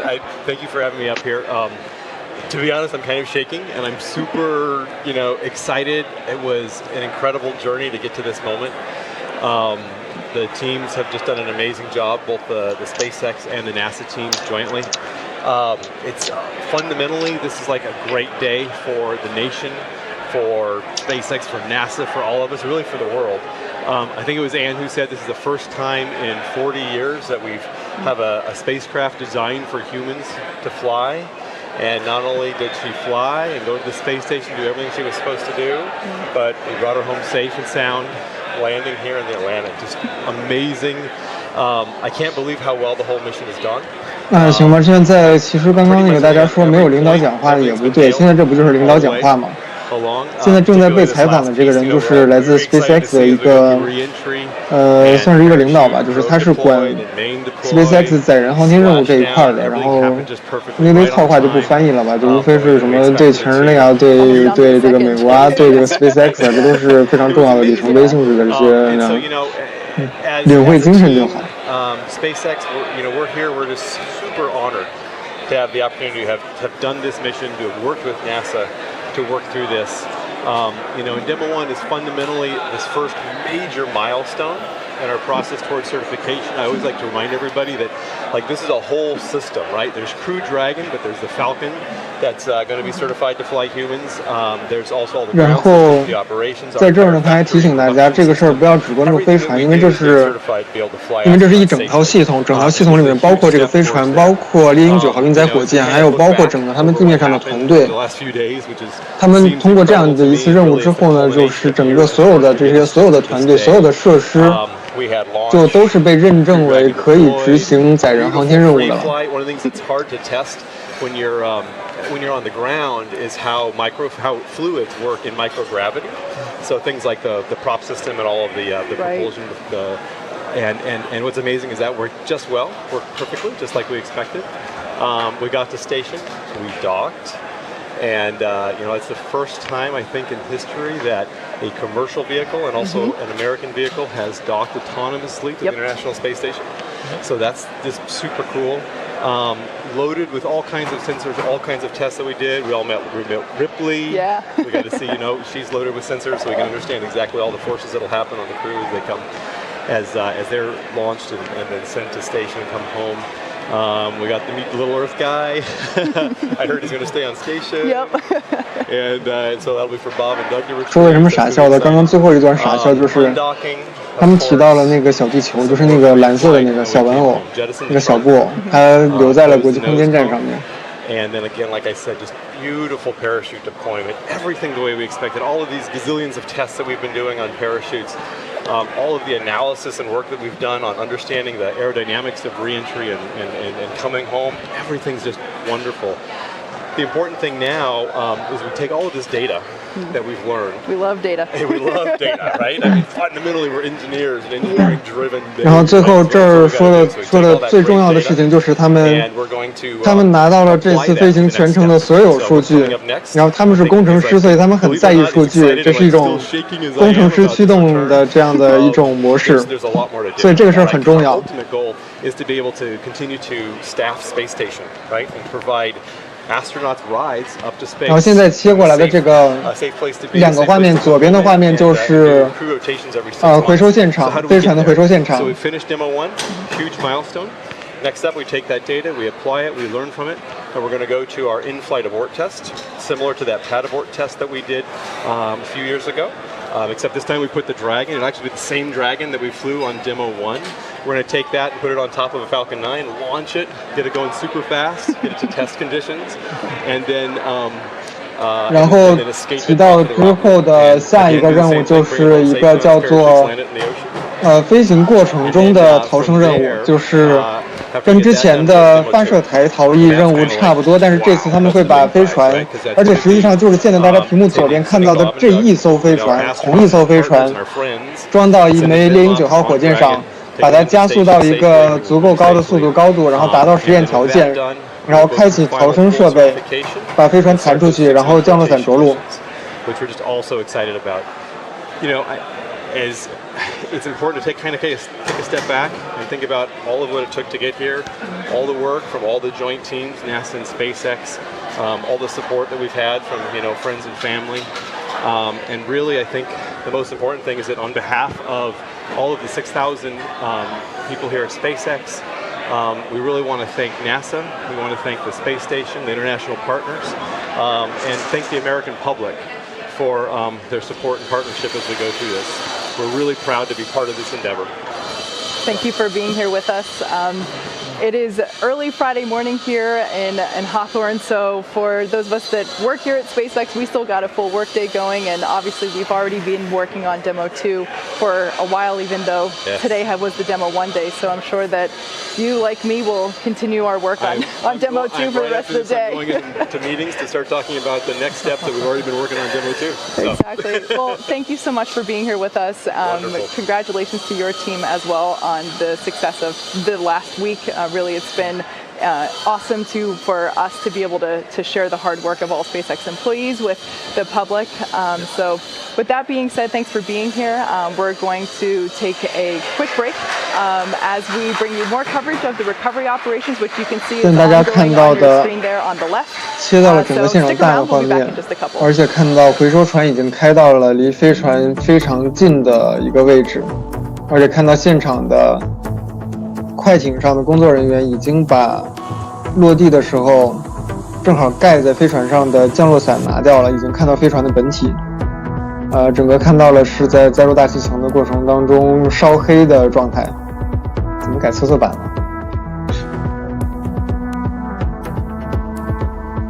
怎么又改测色板了？好吧，他们两个画面中间切换的时候没法做到无缝切换，够了。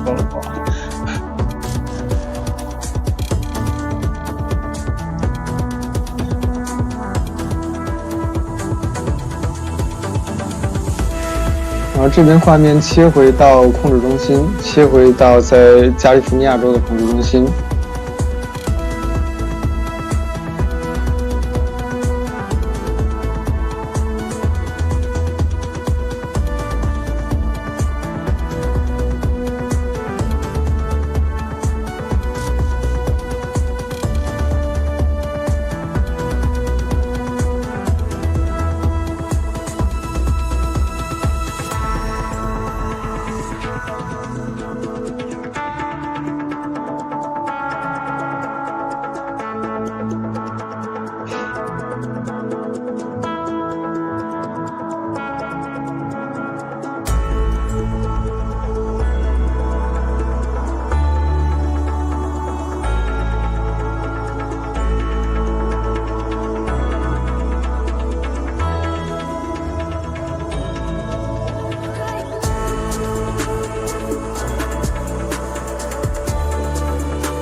好的，现在大家看到的是在美国加利福尼亚州 SpaceX 控制中心的画面。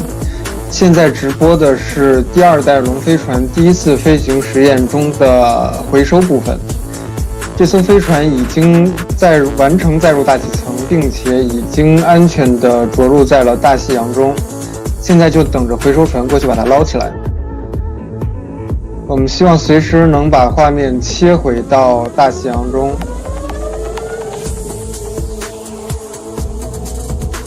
现在大家只能看到的是在 SpaceX 的控制中心 ，SpaceX 控制中心的画面。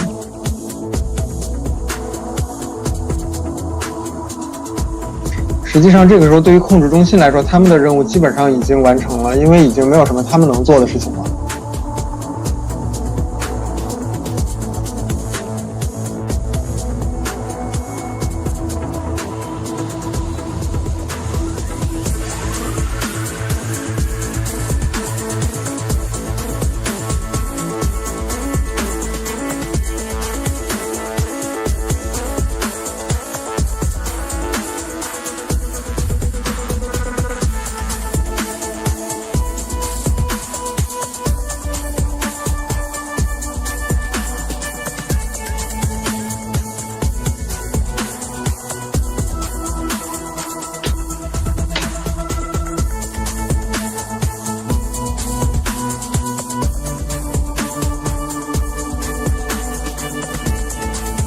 其实关于太平洋跟大西洋的那个问题，也是不知道他们今天怎么就突然之间想去大西洋了。因为传统上美国的飞船着陆都是在太平洋，包括之前的水星双子座、阿波罗，还有 SpaceX 之前第一代的货运飞船都在太平洋着陆。然后不知道他们怎么这会儿就突然想去大西洋了。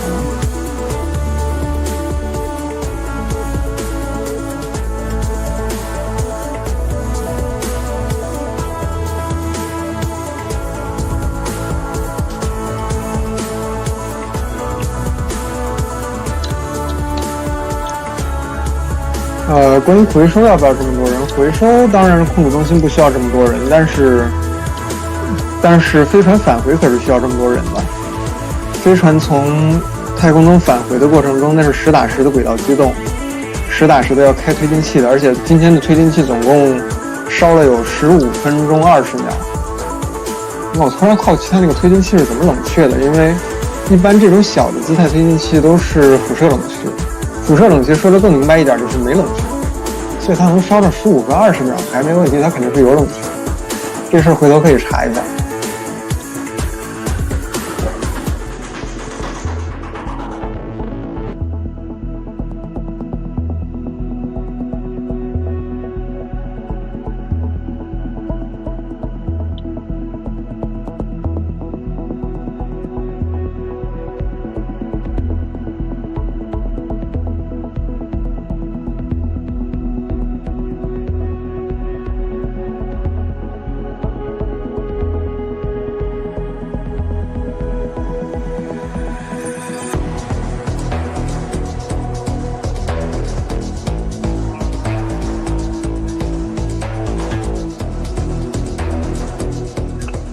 Now we're waiting to get some video back from those recovery teams out there in the Atlantic. For now, though, we do have another guest for today's broadcast. NASA 好了，现在连线 NASA 的领导 over at NASA headquarters in Washington D.C. So I'll send it over to you. 然后现在大家注意了，大家收听 NASA 领导讲话。 For NASA and what we have to look forward to in the future. Absolutely. This is an amazing achievement in American history. In fact, I said on a press conference at 4 in the morning after it launched that this was the dawn of a new era in American human spaceflight, and really in the spaceflight for the entire world because of all of our international partners on the International Space Station. But this achievement spans many administrations. It spans many NASA administrators. I want to start by thanking Mike Griffin, who was the NASA administrator that really got this program going during the George W. Bush administration. And of course, Charlie Bolden was the administrator for 8 years under President Barack Obama. He kept this program strong. And then of course, Robert Lightfoot was immediately preceded me. And here we are today with this amazing achievement, and the current president, President Trump, his budgets for NASA have been as strong as they have been in my adult lifetime. So this really is an American achievement that spans many many generations of NASA administrators, and in fact, 好了，总结一下，就是最开始说这是一个对于 NASA 来说，或者对于美国来说是一个对它的航天工程来说是一个新时代的黎明。然后他感谢了很多人，就包括 NASA 的各部门的，他点名的这个人，包括点名了这个2届这个总统，就是布什还有奥巴马，就是他们的政策也对这个事儿起了很重要的这种推动作用。This new era in American human spaceflight. So this is really an amazing achievement for all of America, but it's not just for all of America right now. It goes back in time. There are so many people that deserve credit, and really what's unique now. 然后就是整体来说，这个事儿呢，就是对这个事儿有贡献的人有很多。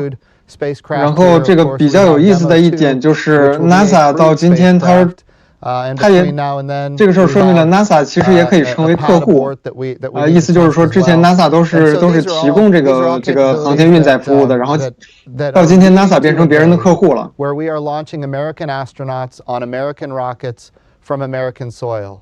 I have heard, when I was a member of Congress, I heard over and over again, how do we keep constancy of purpose? Because it seems like we lurch from one administration to the next and changing visions and changing budgets. How do we keep 然后很重要的像这种大工程当中一个重要的事情就是如何保持连贯性。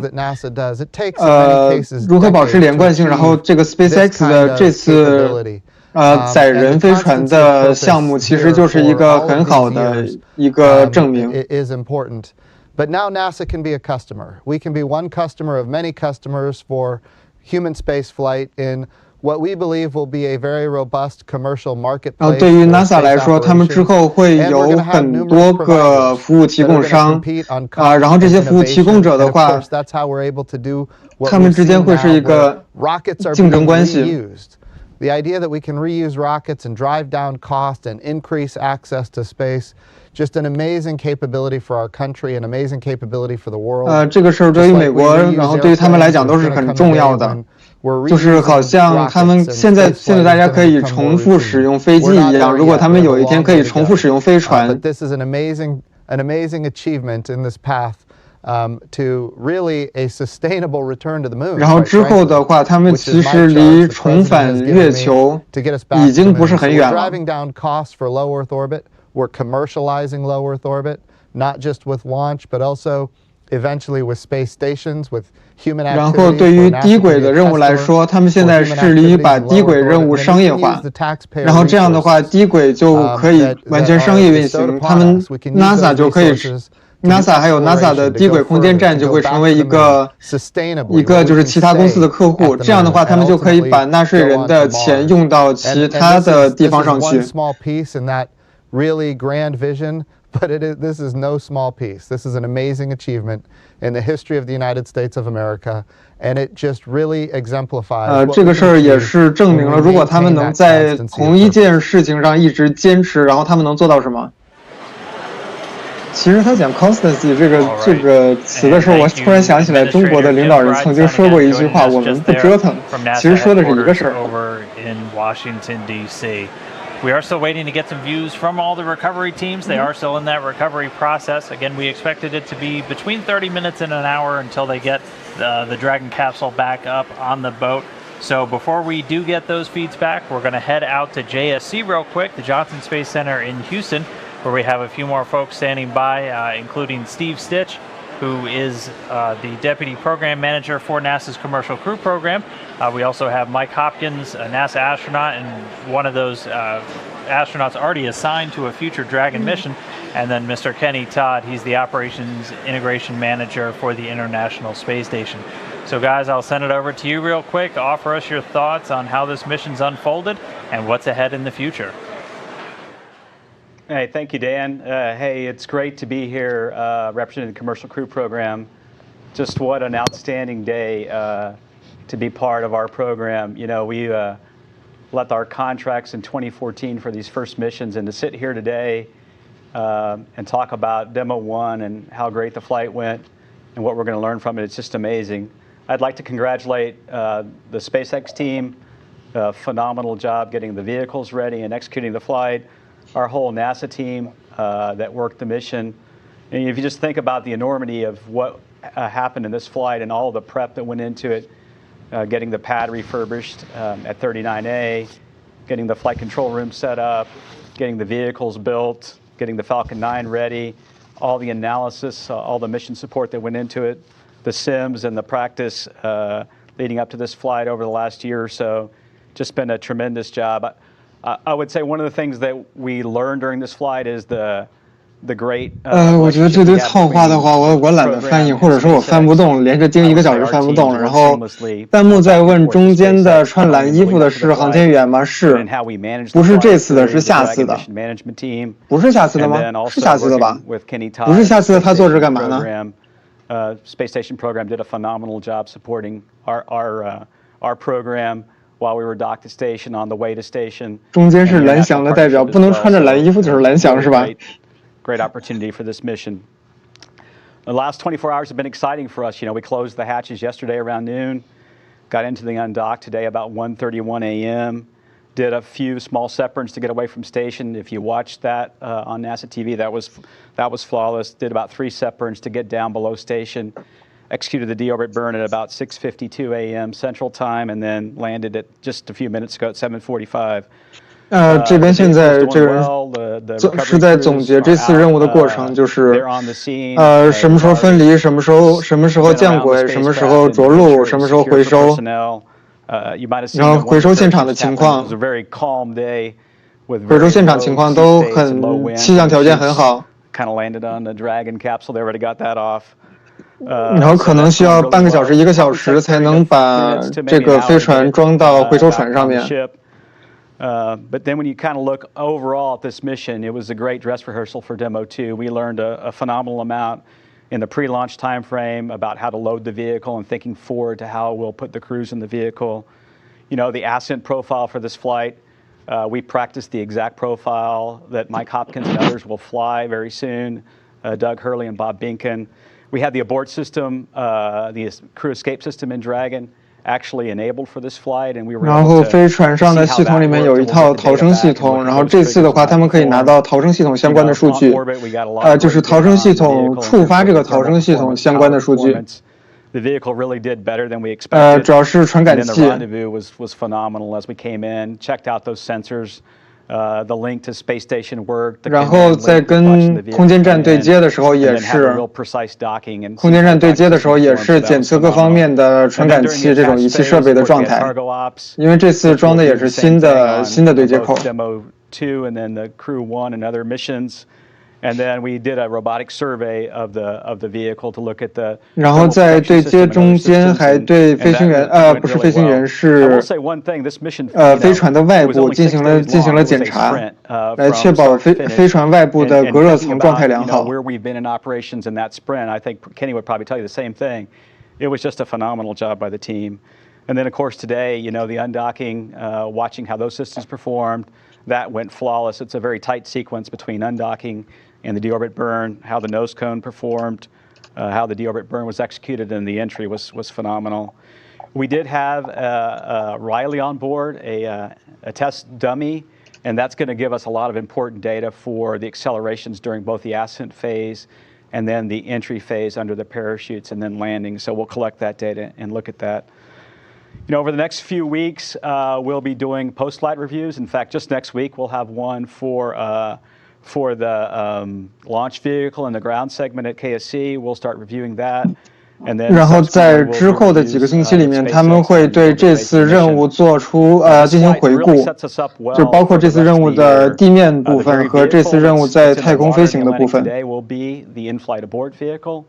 so one of the first things that will happen is the vehicle will come back to KSC and go into the processing area and 再往后的话，他们会重新把这艘船给修缮好，然后让它去执行下一次的飞行中逃逸的那次测试任务，大概会在今年的夏天。 So that'll be a busy year for us for SpaceX with in-flight abort in the June timeframe, and then Demo 2 later in the year with the first crewed mission.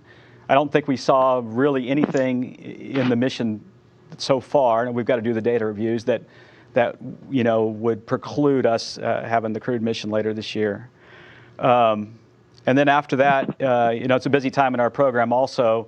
If you look in the April timeframe, we're getting ready for the orbit flight test for Boeing, and that will happen very soon. And so our program will transition after this mission and the data reviews into preparing not only for 然后之后的话，就是今年的任务其实很忙。之后还有今年8月份还有在波音的一个产品要做轨道，就是入轨和返回测试。Vehicle is coming together at the commercial crew processing facility down in Florida, and they're in the middle of a bunch of very critical testing right now at an El Segundo to verify that's the spacecraft can work successfully in space. 然后再往后的话，今年晚些时候还会有波音的一次载人航天飞行任务，载人航天测试飞行任务。In addition to this flight, we did in the last few weeks we did parachute tests for SpaceX and Boeing, and so if you look at all the activities to get ready for flying our crews, it's just a very exciting time. So again, congratulations to our SpaceX team and all the NASA people across the country that worked so hard for many, many years on this flight. It really sets us up for the rest of the year, and it's a super exciting time to be in commercial crew. Now I'll turn it over to Hopper. All right, thanks, Steve. So on behalf of the astronaut office and the crew, I'd like to also extend our congratulations to the SpaceX team, to the commercial crew team, to really all of NASA, and to everyone that was involved in this major milestone on returning human launch and landing capabilities back to U.S. soil. I think that's very exciting. But as you can see on the video of the vehicle, work is still ongoing. The recovery procedures process is still ongoing, and I'm personally very anxious to hear how I think it's Ripley is feeling after they pull her out of the capsule and get her back onto the recovery vehicle. In terms of some major takeaways from a crew perspective, I think one of the things that we're very excited about from this DM1 mission is for the first time we've gotten to see an end-to-end test. And so now we've brought together the people, the hardware, and all the processes and procedures, and gotten to see how they all work together. And that's very important on this as we move towards putting people on board the vehicle. And as Steve also said, of course, we're very interested in seeing the data. I suspect there's going to be some lessons learned, some improvements, some changes that we're going to have to make from this. That's all part of the testing process. In terms of what's ahead for the crew, so for all of the crew, including the DM2 crew, Bob and Doug, and myself and Victor Glover, and then the backup crew, Kjell Lindgren, we're all going to be following very closely the 乘组他们会密切关注下一次飞行过程中的逃逸测试，然后他们会准备好下一次的 DM2 那次载人任务。 Specifically for Bob and Doug as DM2, of course, they're going to start focusing even more on that training for the DM2 mission. They've got, after this mission, they've got a lot less runway in front of them, so it's going to start moving, I think, a lot quicker. For the crew, the team, 他们接受了很多训练，不光是包括龙飞船，还包括针对 ISS， 就是国际空间站的训练。 Our mission is to not only get up there and return safely, but is actually to do some work for the ISS program while we're there.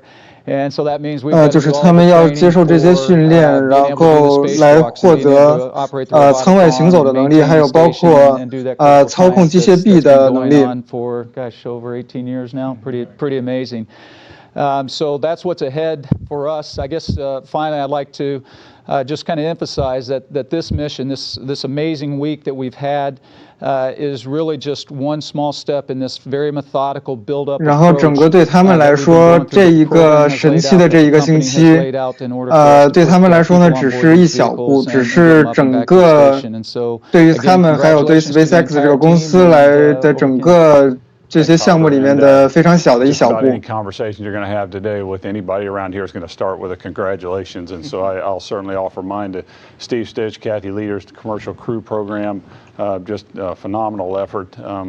It's not easy doing what this program's had to do for the last several years, and to finally see the product of that has just been incredible for the last week. And our friends out at SpaceX, Benji Reed, Artie Matthews, the team out there, we've been working with them for the better part of a decade doing commercial cargo services, and that's we know that team. They're as every bit excited about human spaceflight as we are, and their passion shows. It shows whenever they launch a vehicle. It shows whenever they bring a vehicle home. There's just a lot of excitement around that, and it's quite invigorating for a lot of us to see that kind of passion. It really is cool. So anyway, to Benji and the team at SpaceX, certainly we pass along our congratulations from the space station program, and we'll certainly look forward to seeing you guys again soon.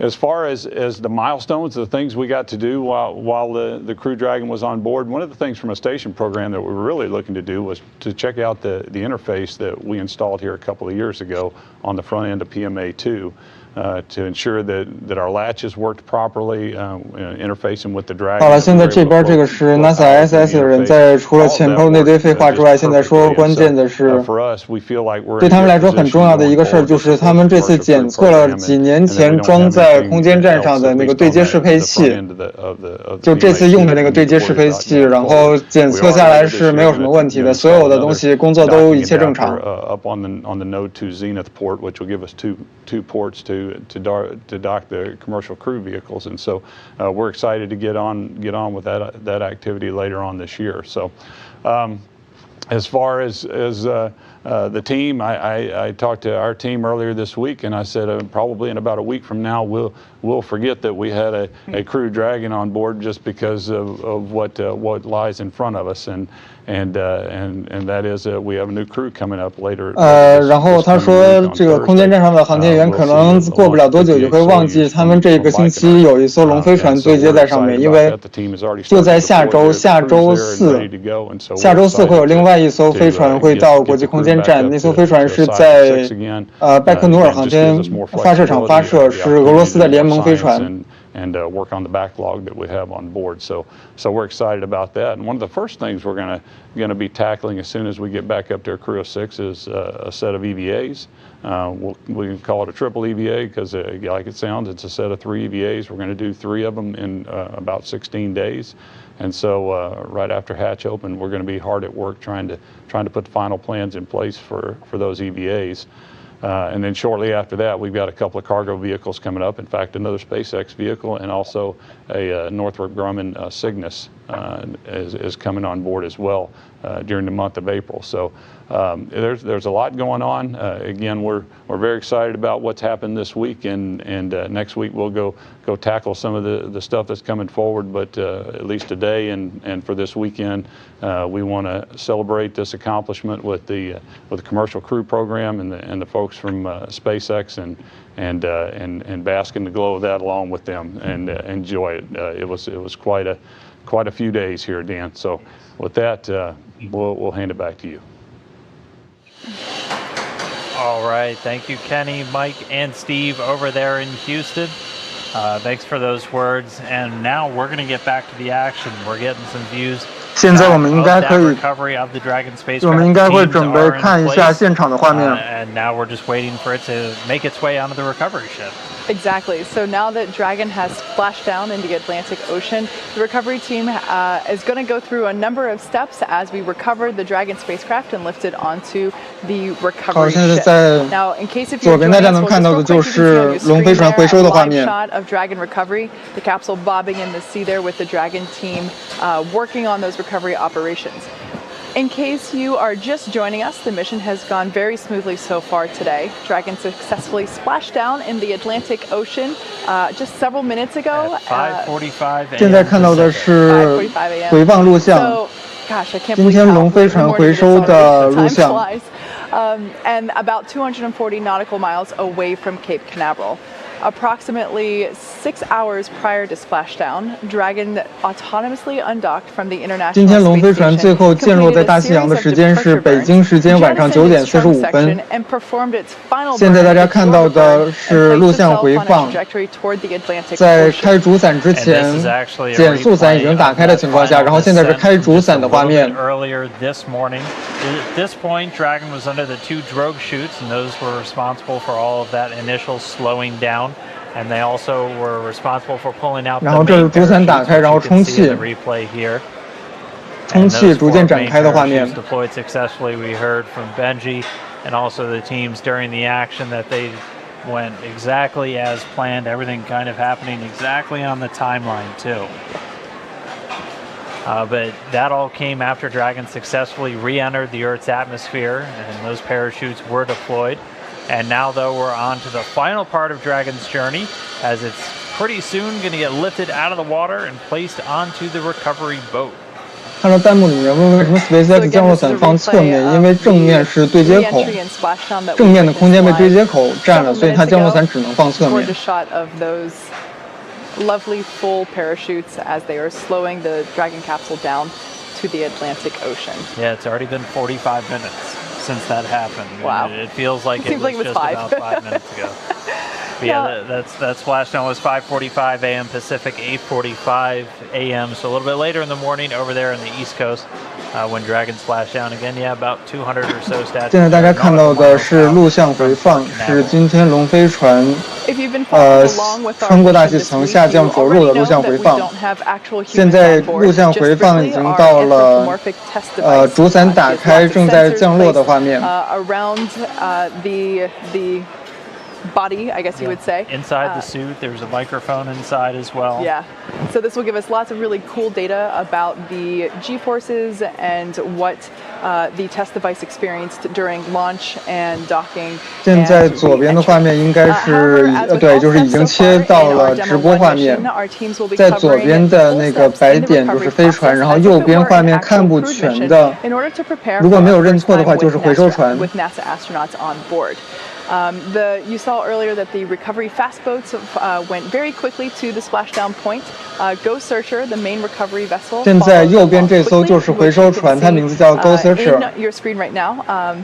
Wow, it's a picture perfect day. So it's. 这是来自回收船上的画面。 Watching as the recovery vessel gets closer to the Dragon. 然后等一下，我们将能看到龙飞船被这艘回收船从大西洋上吊起来的画面。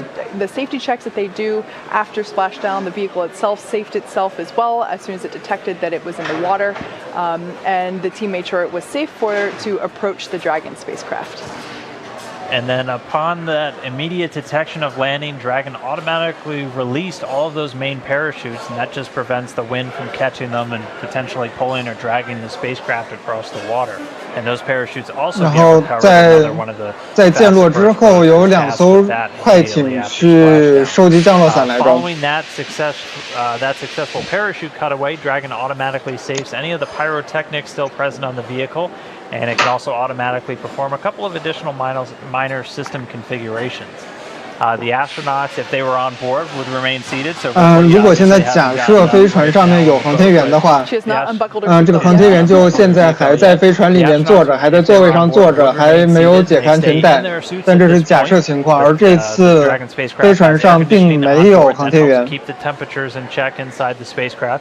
And the communication system on board also remains powered, so the crew still has their two-way 这个时候按道理，飞船里面如果有航天员的话，这个时候航天员还有双向通信，所以他们这会儿就是坐在飞船船舱里面等回收。这会儿飞行员这会儿航天员如果里面有航天员的话，他们还不能开门，因为周围有很多水。Now, it'll 所以他们不能 take 自己 a 开 little bit 门。 over 10 minutes for the recovery to complete their safety checks, and they completed their preparation activities. And right now, as we can see, they are making progress toward being able to lift Dragon up and onto the recovery vessel. As part of the preparation for this lift, we saw earlier that a member of the recovery team actually climbed on top of the capsule, and that was in order to attach the Dragon's hoist rings and connect the lifting line. So, 然后之前的话，为了吊起这艘飞船，已经有工作人员爬到飞船上面去，就是为了去弄那个就是绑绳子的那个东西。With these beautiful shots from the Atlantic Ocean. 现在是直播，现在大家看到是直播。这边直播的是龙飞船回收第2代载人型龙飞船回收。这是美国太空探索技术公司第1艘载人型龙飞船，它已经完成了它的首飞任务，现在已经着陆在大西洋中间。现在画面左边大家看到那艘飞船，然后右面是去回收那艘飞船的船。然后现在我们就在等真正的最后回收过程，就是回收船会用它船尾上面那个回收装置把这艘飞船吊起来，然后放到船上。They're on the Go Navigator.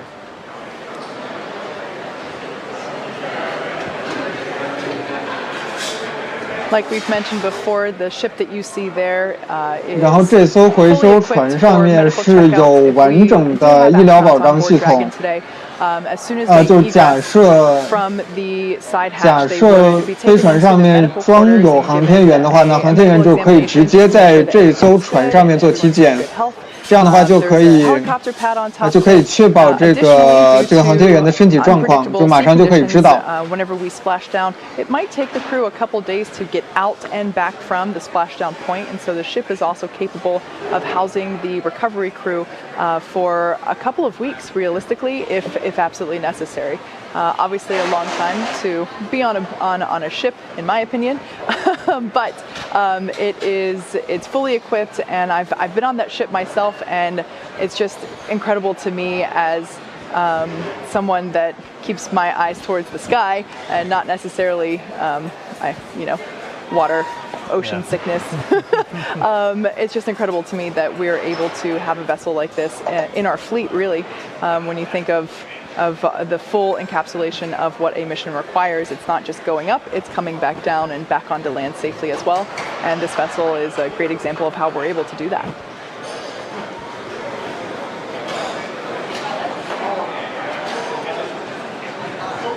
现在大家看到的是龙飞船回收画面，龙飞船回收现场。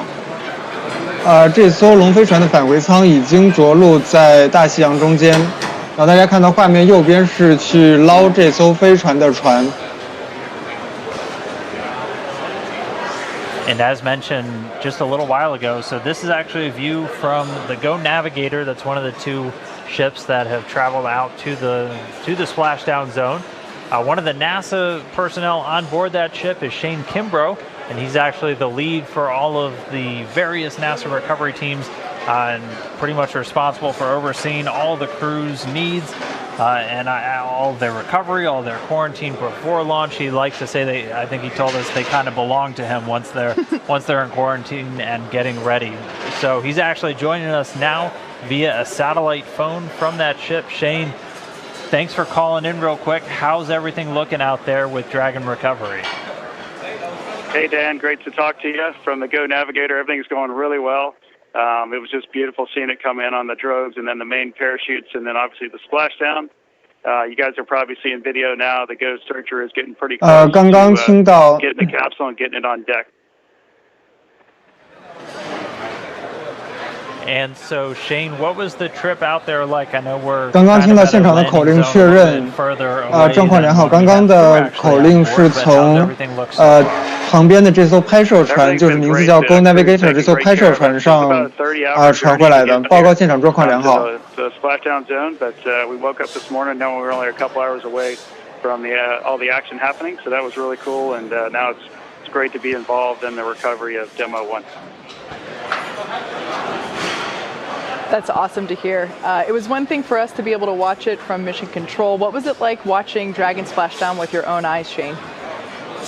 Absolutely incredible. I mean, there's a lot of excitement building on the boat, you know, the 30 minutes or so prior to entry. And then once, you know, one person saw the drogues open, everybody's yelling and pointing and all excited. So it was really, really neat. And from our perspective, it looked absolutely perfect. So I'm not sure what the data will show otherwise, but it looked really amazing. We have a beautiful day out here, very calm seas, and couldn't ask for better weather.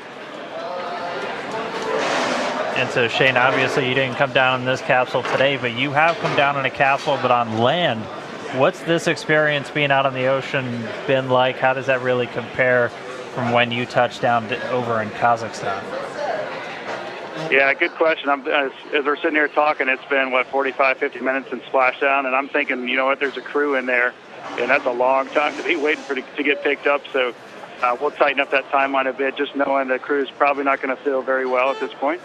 And the sooner we can get you home and get them on deck, and then eventually back on land. 现在可以说一下，这一艘飞船上面并没有搭载任何一名真正的宇航员，它只搭载了一个假人。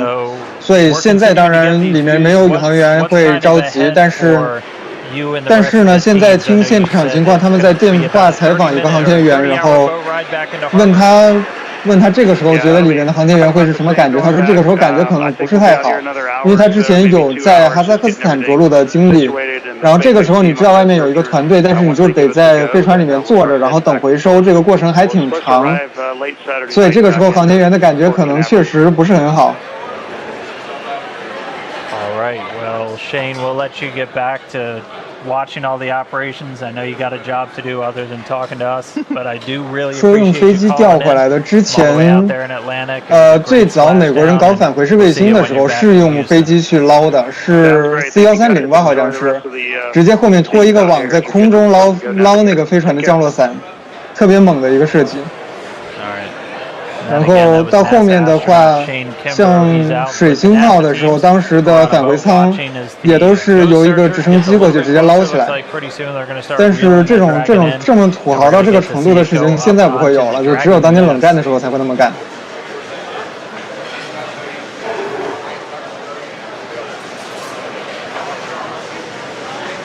So you saw a couple of seconds ago the shot on your screen of the back of the boat itself. That is the cradle that you saw. That's what we've been referring to as the nest. It's designed specifically for the Crew Dragon design, and that is exactly where once the lifting arms have lifted the capsule out of the water, and it'll place it back down in that spot, and then that is basically where if there were astronauts on board, 然后现在我们看到的应该马上 they would be egressing from out of the capsule. 应该马上就要看到回收过程了。 Looks like we're getting closer and closer to the capsule. And it should be in range soon. As we've talked about, it's expected to be about an hour or a little bit less. 也就是大概在降落不到1个小时的时候，这艘船将会被装到回收船上面。 as quickly as possible, and then you can actually start take the boat and start heading back into port. And if you missed some of the data earlier in the show, they are a little over 200 nautical miles out to sea right now, which is why we're hearing it's going to take them about 30 hours to come back. 现在这艘回收船离海岸线的距离大概是200海里多一点。这么远的距离，这艘船要开回来要开30多个小时。当然这只是无人船的情况。如果以后的载人飞船不会把着陆场放到离海岸这么远的位置。 So if for any reason they needed to get the crew back much quicker, they could actually airlift them out and then bring them right back to dry land there in Florida. But the gap continuing to close. 现在我们看到飞船离回收船的距离还在靠近。 But everything looking great so far. We should have that Dragon on the boat in just a little bit.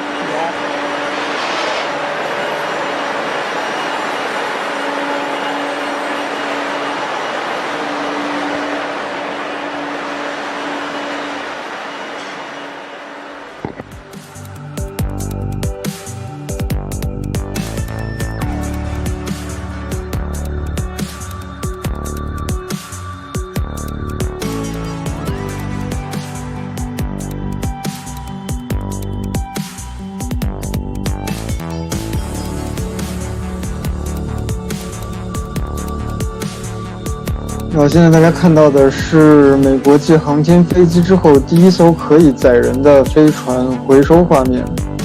现在这里是直播画面，来自大西洋中间。画面中间看到那艘飞船是美国新一代的载人飞船，由 SpaceX 美国太空探索技术公司开发。然后它刚刚完成了在国际空间站大约1个星期的任务。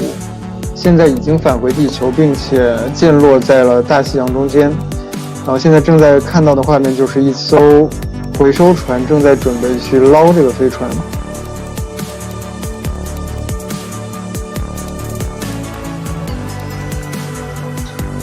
这个飞船的话，关于它的发射时候的情况，大家可以去翻我们直播间的录像。在发射的时候，我们也有做转播，包括之后其他的一些比较有意思的发射，我们也会做转播。然后除此之外呢，我们在线天文直播间致力于给大家带来有趣的天文现象的直播。喜欢的可以点一波关注，也可以关注一下我们的微信公众号或者微博，名字和头像都和我们的直播间一模一样。可以加一下我们的水友群，群号在屏幕下方滚动字幕里面有。然后现在今天的这个回收任务到这儿已经差不多了，咱们是船头方向，这个方向看不到飞船，因为回收装置在船尾。然后等一下，我们现在等待的就是最后这艘船用回收装置把飞船吊起来，并且放到船上的那一刻。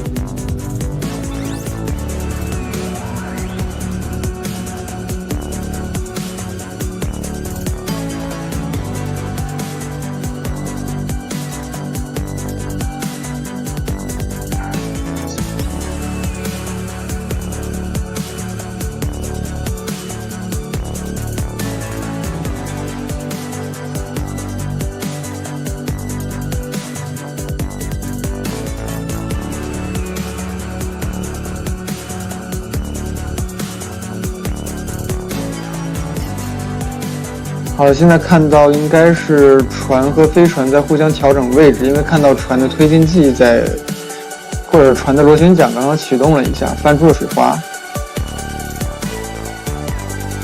现在在画面右边可以看到回收装置已经放下去，放到了回收位置。大家注意看画面右边回收装置的状态。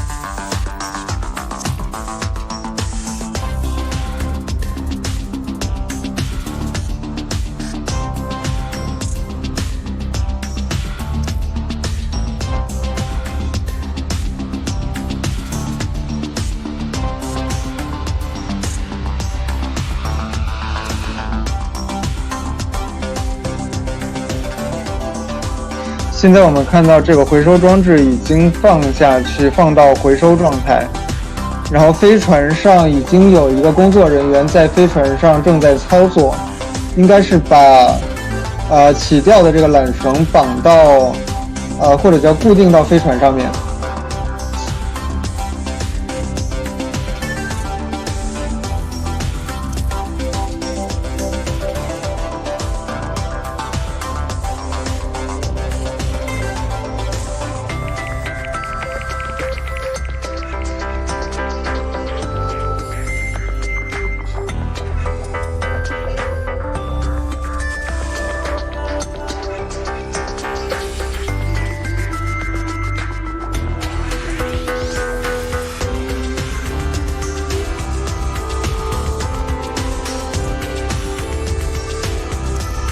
这么小的一个飞船，大家不要觉得这个飞船小啊，这个飞船实打实的能装7个人的这个飞船。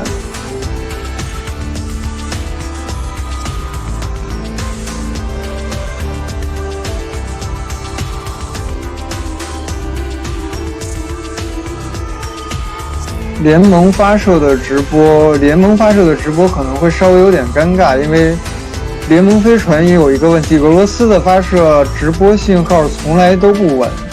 之前尝试过直播俄罗斯的发射信号都不稳，所以那个挺难办。Teams have already lowered the vessel's hydraulic lift mechanism down into the water as they're getting ready to bring that Dragon spacecraft up into the on-deck translation system that SpaceX decided to call the Nest. And Dragon's going to remain in that nest during its journey back to the coast. 大家看到飞船上有人跳海了。 Port Canaveral, Florida.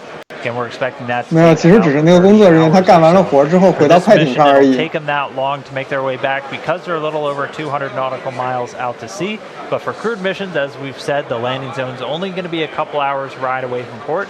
And that's just so SpaceX can quickly get those returning astronauts back to dry land, where things are a little bit stable. And after you've been in microgravity for about 6 months, your feet will probably appreciate that. The capsule pretty soon though is going to 大家起吊应该马上就会开始，就回收装置会把飞船吊起来，并且放到后甲板上的这块东西上面，然后它这艘飞船就会一直放在这块东西上面，并且就一直在那儿，一直到它回到港口。 We're almost at the point where the recovery teams would be assisting the crew to get out of Dragon. So we're almost there. 大家不要走开，盯紧屏幕，起吊应该随时开始。 In aerospace terms, we call that the crew's egress from the spacecraft. And under the typical circumstances, the SpaceX recovery team is going to be helping out the crew of Dragon within 1 hour of landing. Yeah, so you can see on your screen there, Dragon is getting closer and closer to the back end of the recovery ship. Just a minute or two ago, we saw the crew member that was responsible for attaching all the appropriate rigging to the vessel jump off the capsule and back into the water. Right now, we're just waiting for Dragon to lift up and out of the water and into the nest. And there it goes. So there facing us is what we call the side hatch. 现在我们看到的这一面就是侧舱门的那一面。如果这艘船上装有航天员的话，那么航天员出舱就会从侧面的这个舱门出来。这个舱门也就是之前大家看对接直播的时候看到的那个在飞船侧面舱壁上的那个方形舱门。Yeah, and we got a beautiful shot there. Now the hydraulic lift is coming back towards us, and it is preparing to lower the Dragon capsule into its nest.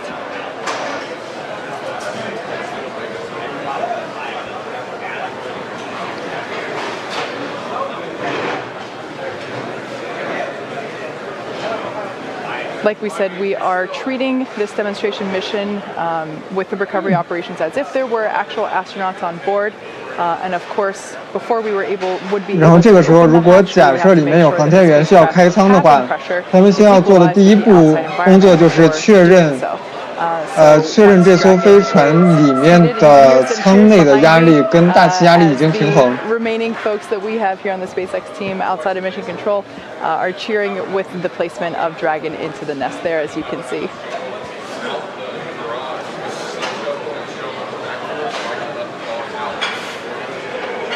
You might also notice that the thermal protective system that we have on the outside of Dragon, if you were watching during launch, was a pristine white. 而且大家可以注意到，就是这艘飞船外面的隔热层。 它在飞船上天的时候还是洁白的，然后等到返回的时候，在经过了载入大气层之后的那些等离子体的烧灼之后，已经变成了这种颜色。We're bringing the Dragon down, and we are obviously recovering our rockets, and it's just really cool to see that evidence of return back to Earth is really wonderful. Yeah, and we had fantastic luck with the weather today. The sea states were relatively calm by all reports, only a couple of clouds dotting the sky. Had great views of Dragon all the way down under its parachutes, even before its parachutes. We saw it just after that entry interface, and we were getting some really cool views from the WB-57 airplane. But with Dragon back on the boat, that's about it for us. We're just now at about the end. 然后到这一步的话，整个龙飞船的这次任务可以算是已经结束了。and those medical teams would be standing by. And there's 那如果有如果飞船上有航天员的话，这个时候就是做一监一保的时间，或者就是体检的时间。但是因为没有航天员，所以当然你就没有体检的工作了。但是该拿的数据还是要从飞船上拿下来的。